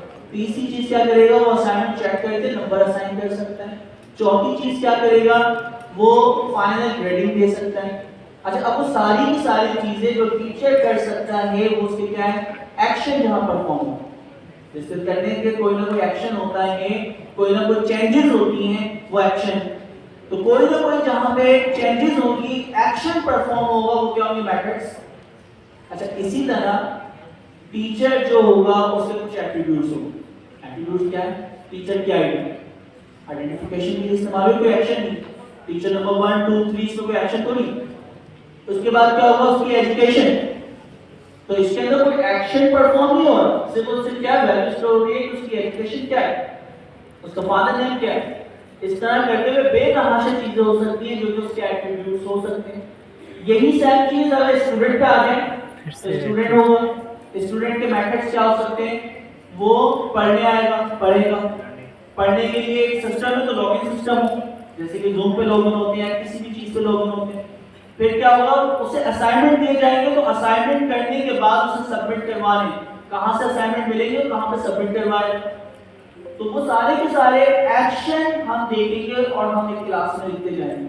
रफ पेपर पे लिखना स्टार्ट करेंगे कि ये मेथड्स होंगे, ये एट्रीब्यूट्स होंगे, दूसरी क्लास के ये मेथड्स होंगे और उसके ये एट्रीब्यूट्स होंगे। इस तरह जितनी क्लासेस आप बना रहे हैं, अच्छा कि आपने एक ऑब्जेक्ट ओरिएंटेड कॉन्सेप्ट के तहत क्लासेस बनाना, लेकिन आपके सिस्टम में कोई टीचर ही नहीं, इसका मतलब ऑब्जेक्ट नहीं। तो पहले आप जो पेज स्टार्ट करते हैं, पहला टीचर असाइन किया जाता है। तो पहले टीचर की लाइक सर जियाउल्लाह खान की अपनी आईडी में, तो सर जियाउल्लाह खान की आईडी है, वो लॉगिन होके वो सारे के सारे एक्शन परफॉर्म कर सकते हैं जो टीचर्स को हमने असाइन किया। फिर क्या हुआ? एक और पेज स्टार्ट किया हमने सर इनाम के नाम से, यानी एक और टीचर को ऐड कर दिया, तो अब सर इनाम की सारे के सारे वो काम कर सकते हैं। तो मींस आप क्या कर रहे हैं? उस क्लास के ऑब्जेक्ट बनाते जा रहे हैं और उस क्लास में जितने भी मेथड्स और एट्रीब्यूट्स हैं, उस क्लास से जो भी ऑब्जेक्ट बिलोंग करेंगे उसको वो खासियत मिल जाए, वो मेथड्स और एट्रीब्यूट्स मिल जाए। तो मुझे पता है मेथड्स और एट्रीब्यूट क्लियर हो गया दोस्तों, ठीक है? फिर दोबारा कोई ना कोई एरर आता है।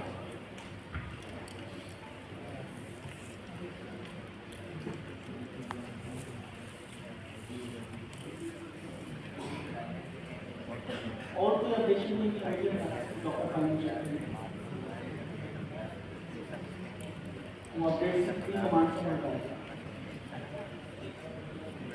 अच्छा चिंता मैं यहाँ पुराना वाला भी चलाते हैं, बात तो वही है, स्टेप्स तो वही, पुराना वाला चलाते हैं।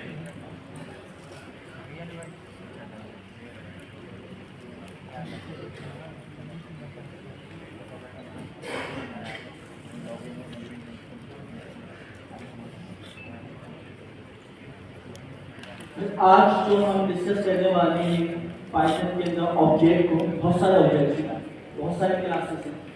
तो हम पहली क्लास को डिस्कस करेंगे, उस क्लास का नाम क्या है आपका दोस्तों? String class. स्ट्रिंग क्लास में क्या मेथड्स होते हैं, क्या एट्रीब्यूट्स होते हैं, उसको हम कैसे इस्तेमाल कर सकते हैं, प्रिमिटिव डेटा टाइप में यूज यानी कॉल करना है, किस तरह हम अपनी डेटा टाइप वगैरह वाली कहानी हम खुद बना सकते हैं। तो जुपिटर नोटबुक जो हमारी लास्ट क्लास में हमने बनाई थी, वो यहाँ सब चला सकते हैं।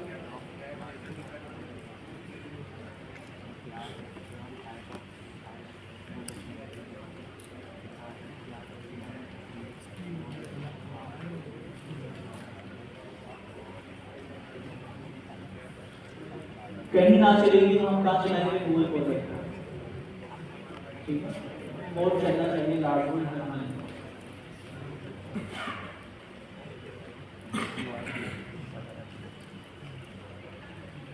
लैपटॉप वाले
सारी गड़बड़ हो गई, पूरी गड़बड़ हो गई। पहले चल रहा था दूसरे सिस्टम से, अभी पिछली क्लास के साथ उसको कनेक्ट कर रहा है। हम तो कंफ्यूज हो जाएंगे ना। पहले चैट जीपीटी ना उसको पूरा फॉलो कर रहे थे एक एक स्टेप को।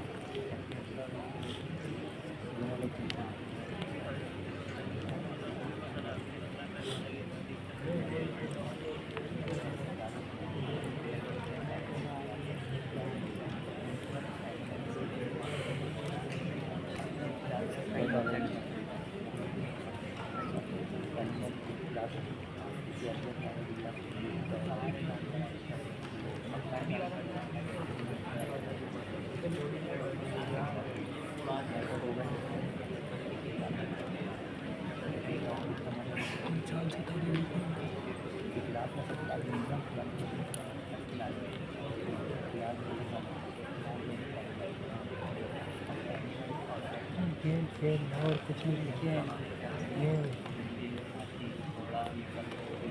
गेम खेल रहा है।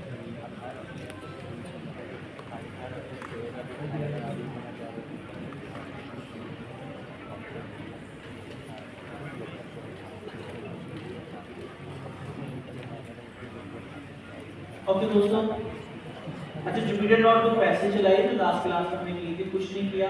डेफ कंटेनर पर उसको लोड किया, लास्ट क्लास वाला जो था वो कंटेनर लोड हो गया क्योंकि उसमें सारी की सारी डाउनलोडिंग हुई थी। तो यहाँ पे नई चीज़ अपडेट करवा रहे थे क्योंकि हर दफ़ा वो आपको नया तरीका बता रहे जनरेटिव क्या है ना, जनरेट कर।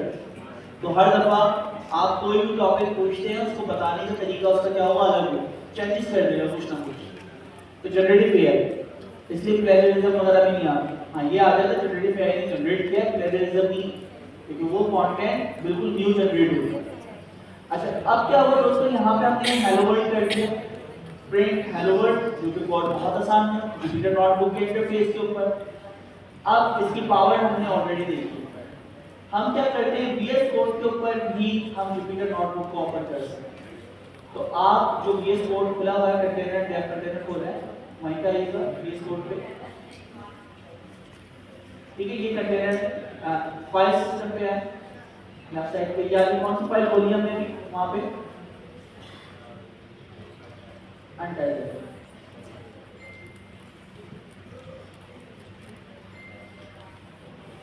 तो ये फाइल यहाँ पे आ रहा है, उसका रिजल्ट यहाँ पे दिख रहा है।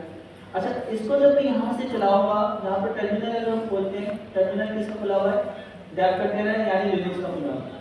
तो अब मैं इस कोड को डायरेक्टली यहाँ पे चलाता हूँ, तो चलेगा कैसे, इसको हम प्ले के बटन पे क्लिक करते हैं। अच्छा अब यहाँ पे कह रहा है पाइथन 3.1, ये आपके पास इंस्टॉल है लिनक्स के अंदर, ये उसका कर्नल बता, तो क्लिक कर देंगे। तो लिनक्स के कंटेनर पर डायरेक्ट चल गया, जो हम अलग से जाके की मेहनत कर रहे थे वो हमें करने की जरूरत है।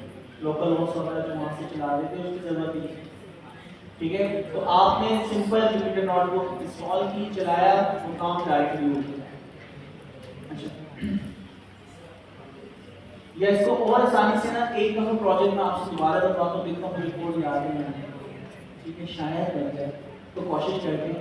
एक और हम प्रोजेक्ट बनाते हैं,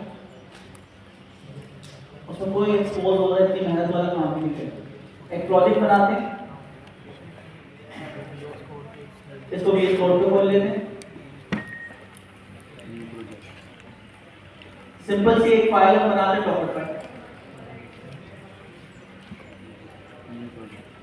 ठीक है। यहाँ पे बेस में जो पाइथन 3.12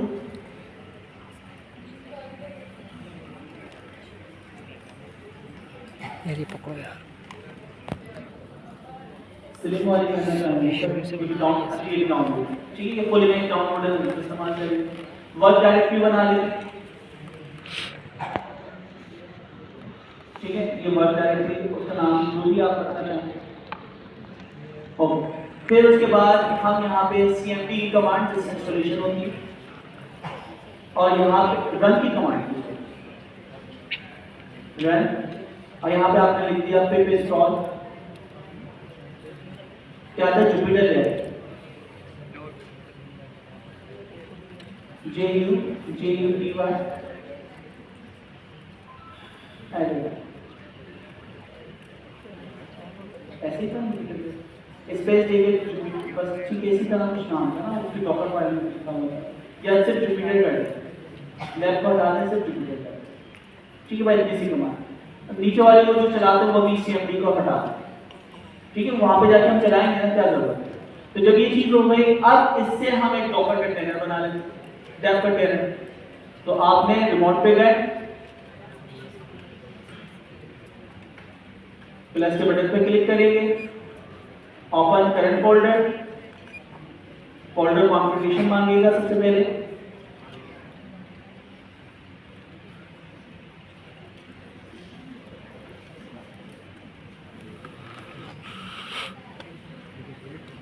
ठीक है। आपने डॉकर फाइल वाला जो है ऑप्शन सिलेक्ट करना और उसके बाद ओके करना, उसके बाद कुछ नहीं सिलेक्ट करना।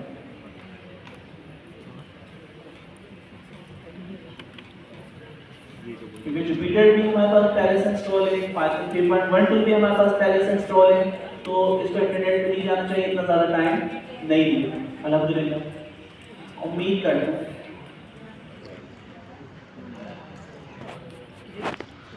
ठीक है, इतना सारा कोड लिख दे रहे हो जैसा, इतना सा क्यों है, एरर क्या है इंटरनेट की?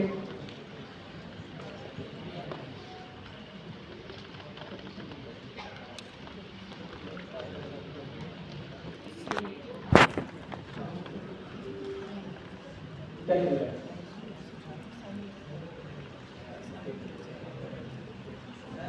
असल में वो डॉट जेसन की जो फाइल है ना, डेव कंटेनर जो बन गई, उसके अंदर कुछ ना कुछ चेंज है।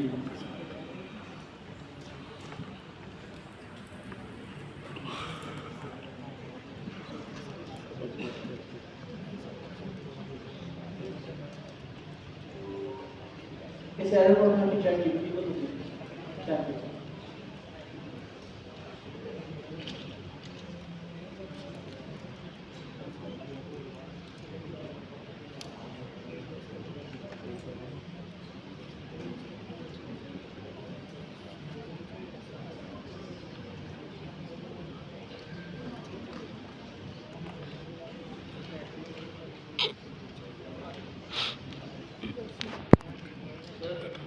जी क्या मिलेगा? सेंटर वाला कौन सा, दोबारा से क्लिक करें। अच्छा, दोबारा से वो एरर जो आएगा,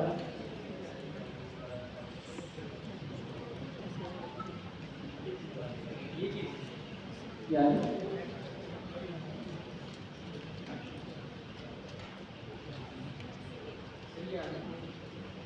इसके अंदर क्या है, इस कोड को देख लेते हैं।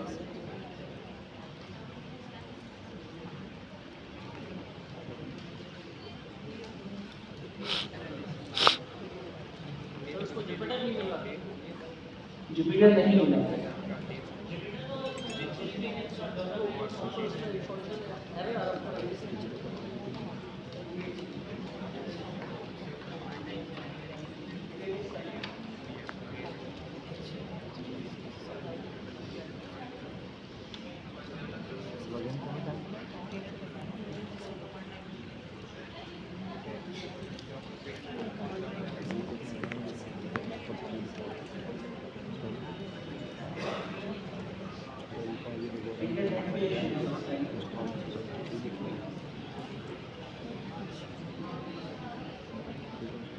अच्छा, तो इसको भी ना पिप इंस्टॉल पर डालते हैं, भी पाकिस्तान देखें चला के छोड़ेंगे।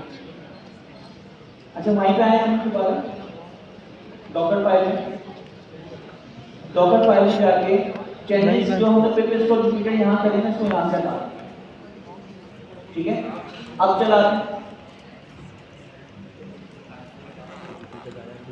हाँ पर वो पाइथन के कंटेनर को दिखा देंगे, बाकी चीजें उसको कर लेंगे।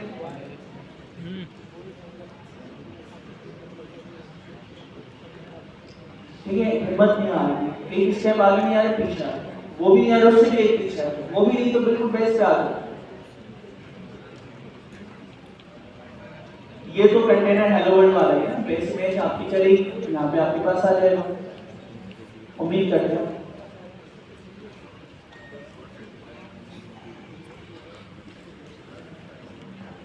अल्हम्दुलिल्लाह हो गया ना नाम, शुक्र अल्हम्दुलिल्लाह। अच्छा, अब हम क्योंकि कंसोल के अंदर मौजूद आपने जो फाइल्स बनाई हुई हैं, डॉकर फाइल या चीजें, आप यहाँ पे ping install Jupiter, JUPYTR Jupiter, यहाँ तो होगी ठीक है, डाउनलोडिंग इंस्टॉल यहाँ तो मिल गया इसको जुपिटर।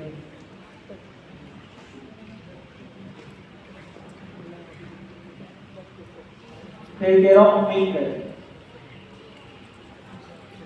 मैं उम्मीद करूँ टूट गया।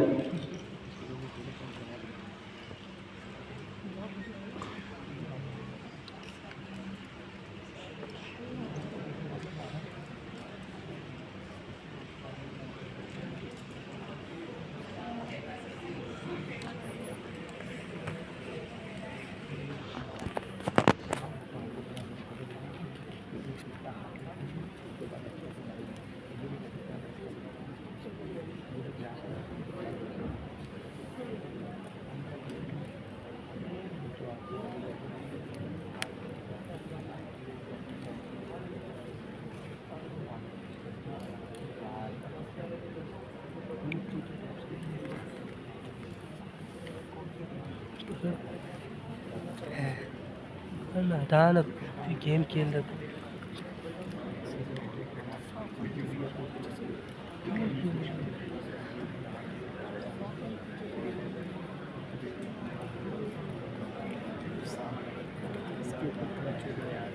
बन रही है।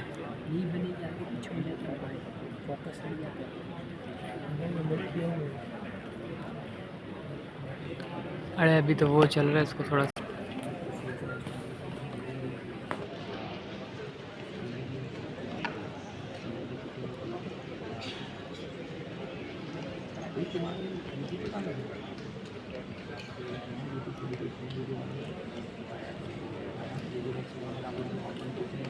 भाई बाप कुछ नहीं हो रहा अभी फिलहाल, थोड़ा बंद कर दो। इंस्टॉल माईफाई,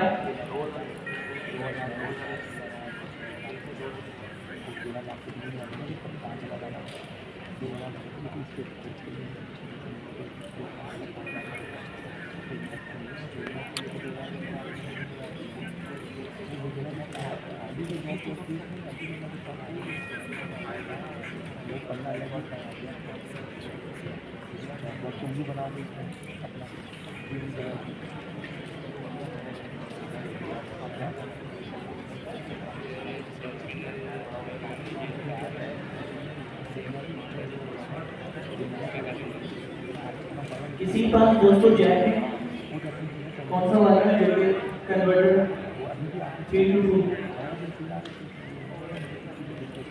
वरना हमारे लैपटॉप बंद हो जाएगा तो स्क्रीन पे लगा।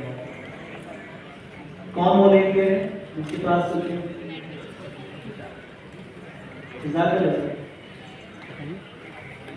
आपके कंप्यूटर का हमेशा याद रखना रहेगा, ये शट डाउन करो।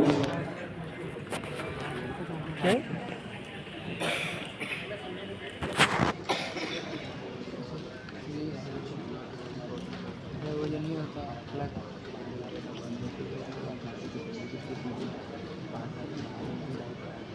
आज पता नहीं क्या हो रहा है।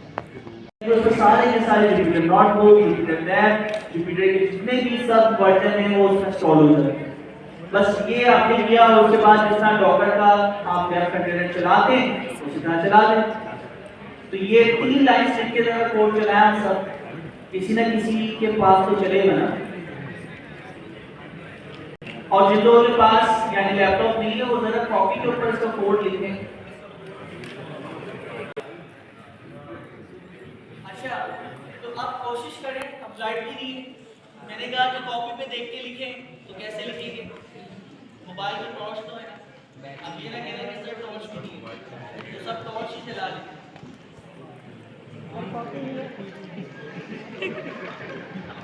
मुझे जैसे जैसे ना फील आ रहा है, क्या बात है।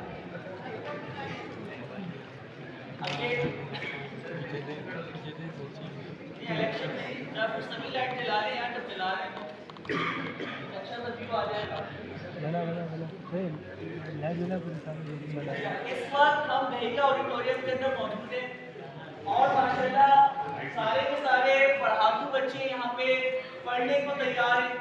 लेकिन मुल्क की सूरत ये है कि बहरान चल रहा है किसका, इलेक्ट्रिसिटी का। तो अब क्या कर सकते हैं, लेकिन हम फिर भी हार नहीं मानते। हम ये कह रहे हैं कि हम अपने मोबाइल की रोशनी में पढ़ेंगे। अब कैसे पढ़ेंगे, कोडिंग भी करेंगे लैपटॉप का। आप डॉक्टर फाइल से एक नॉर्मल पाइथन 3.1 की बेस इमेज डाउनलोड करेंगे। सेकंड वाला जो काम है वो क्या है दोस्तों, आप उसके अंदर वर्क डायरेक्टरी सेट करें। और तीसरा जो काम है, आप एक पाइथन का पैकेज इंस्टॉल करें जिसका नाम क्या है, जुपिटर। तो बस ये 3 काम जो है अपनी अपनी कॉपी पे करें। जिनके पास लैपटॉप नहीं है और जिनके पास लैपटॉप है वो डायरेक्टली कमांड चला के देखें। तो उम्मीद करते हैं कि हम ये सारी चीजें करते हुए एक दिन पाइथन की यकीनन चैंपियन बन जाएंगे इंशाल्लाह। उसे अवेल करें और हर टाइम को जिंदगी में याद रखें, हालात जैसे भी हो उसको एंजॉय किया करें, वरना हम तो जिंदगी में इतने हैं कि आप सांस भी नहीं ले सकते।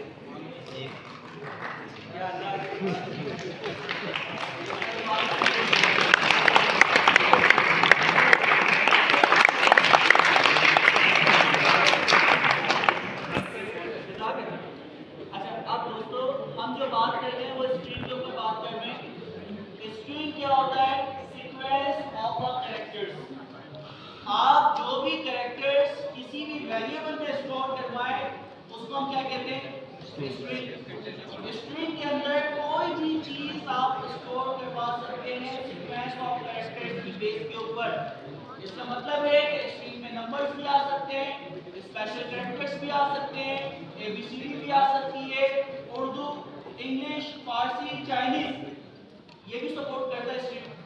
क्योंकि सीक्वेंस ऑफ कैरेक्टर है तो आप उसके अंदर कोई भी चीज स्टोर करवा सकते हैं, कोई भी आप बाइट कोड भी उसमें स्टोर करवा सकते हैं।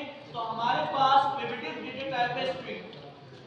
स्ट्रिंग डेटा टाइप देखिए, हमने एक चीज पढ़ी है कि जैसी टाइप होगी उसके ऊपर वैसे मेथड्स और एट्रीब्यूट अप्लाई होंगे। आप स्ट्रिंग के जरिए एडिशन नहीं करवा सकते, यानी स्ट्रिंग के अंदर डबल कोटेशन में 1 और दूसरा वेरिएबल है उसमें भी स्ट्रिंग में डबल कोटेशन में 1, और इन दोनों के दरमियान अगर प्लस का ऑपरेटर लगाया जाएगा तो दोस्तों क्या होगा, कॉन्केटिनेशन। और एक और एक क्या बन जाएगा, 11। स्ट्रिंग के अंदर जब भी आप दो वेरिएबल को स्ट्रिंग के तौर पे ज्वाइन करते हैं तो वो कॉन्केटिनेशन होता है, जिसकी वजह से जो आपने 1 और 1 लिखा है वो आपस में जुड़ के क्या बन जाता है, 11। अगर आपको उसको कन्वर्ट करना न्यूमेरिक में तो हमें टाइपकास्टिंग करना पड़ती है, यानी स्ट्रिंग को कन्वर्ट करना पड़ता है इंटीजर के अंदर, और या फिर डायरेक्टली आपको इंटीजर वैल्यू असाइन करना पड़ती है। तो आप वेरिएबल 1 के अंदर डायरेक्टली नंबर 1 डाल दें, वेरिएबल 2 में भी डायरेक्टली नंबर 2 डाल दें, उसके अंदर या 1 डाल दें। तो आपने सिंगल कोटेशन इस्तेमाल नहीं करनी इक्वल टू के बाद। तो कोई भी चीज नंबर्स अगर डायरेक्टली वेरिएबल के इक्वल टू के बाद लिखा जाता है तो उस वेरिएबल की टाइप वो क्या हो जाती है दोस्तों, इंटीजर। इंटीजर अगर हो गई तो उसके ऊपर इंटीजर के जितने भी ऑपरेशन हैं, एडिशन, सब्ट्रैक्शन, मल्टीप्लिकेशन, डिवीजन, वो सारे के सारे ऑपरेशन परफॉर्म हो सकते हैं। तो अब जो भी डेटा टाइप होगी वो बहुत सबसे इंपॉर्टेंट चीज ही, आप कोई भी प्रोग्रामिंग लैंग्वेज स्टार्ट करते हैं, प्रोग्रामिंग लैंग्वेजेस में क्या होता है दोस्तों, सबसे पहले हम सीखते हैं उसकी डेटा टाइप्स जो हम वेरिएबल्स बनाने के लिए करते हैं। दूसरी चीज हम उसके स्ट्रक्चर सीखते हैं, यानी सिंटैक्स कि इफ का सिंटैक्स क्या है, फॉर लूप का सिंटैक्स क्या है, यानी उसके लॉजिक ब्लॉक्स। फिर उसके बाद हम दूसरी जो इंपॉर्टेंट चीज सीखते हैं वो होते हैं आपके पास ऑपरेटर्स।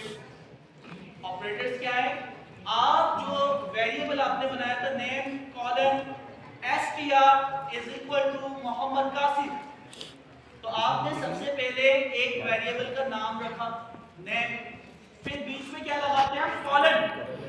कॉलन होते हैं 2 डॉट, कॉलन का मतलब दोस्तों होता है ये एक ऑपरेटर है। ऑपरेटर, ऑपरेंड, ऑपरेशन, ये तीन वर्ड कितने लोग जानते हैं? ऑपरेशंस क्या होते हैं, ऑपरेंड क्या होते हैं और ऑपरेटर्स क्या होते हैं? ये बताना चाहेगा? बताएं जरा एड्रेस क्या है। इतनी आवाज में बताना पड़ेगा, सब सुने। ऑपरेटर या तो फिर एडिशन ऑपरेटर होगा, सबट्रैक्शन होगा, इसके अलावा मल्टीप्लिकेशन है, डिवीजन है, रिमाइंडर ऑपरेटर है, ये सारे आपके ऑपरेटर हैं।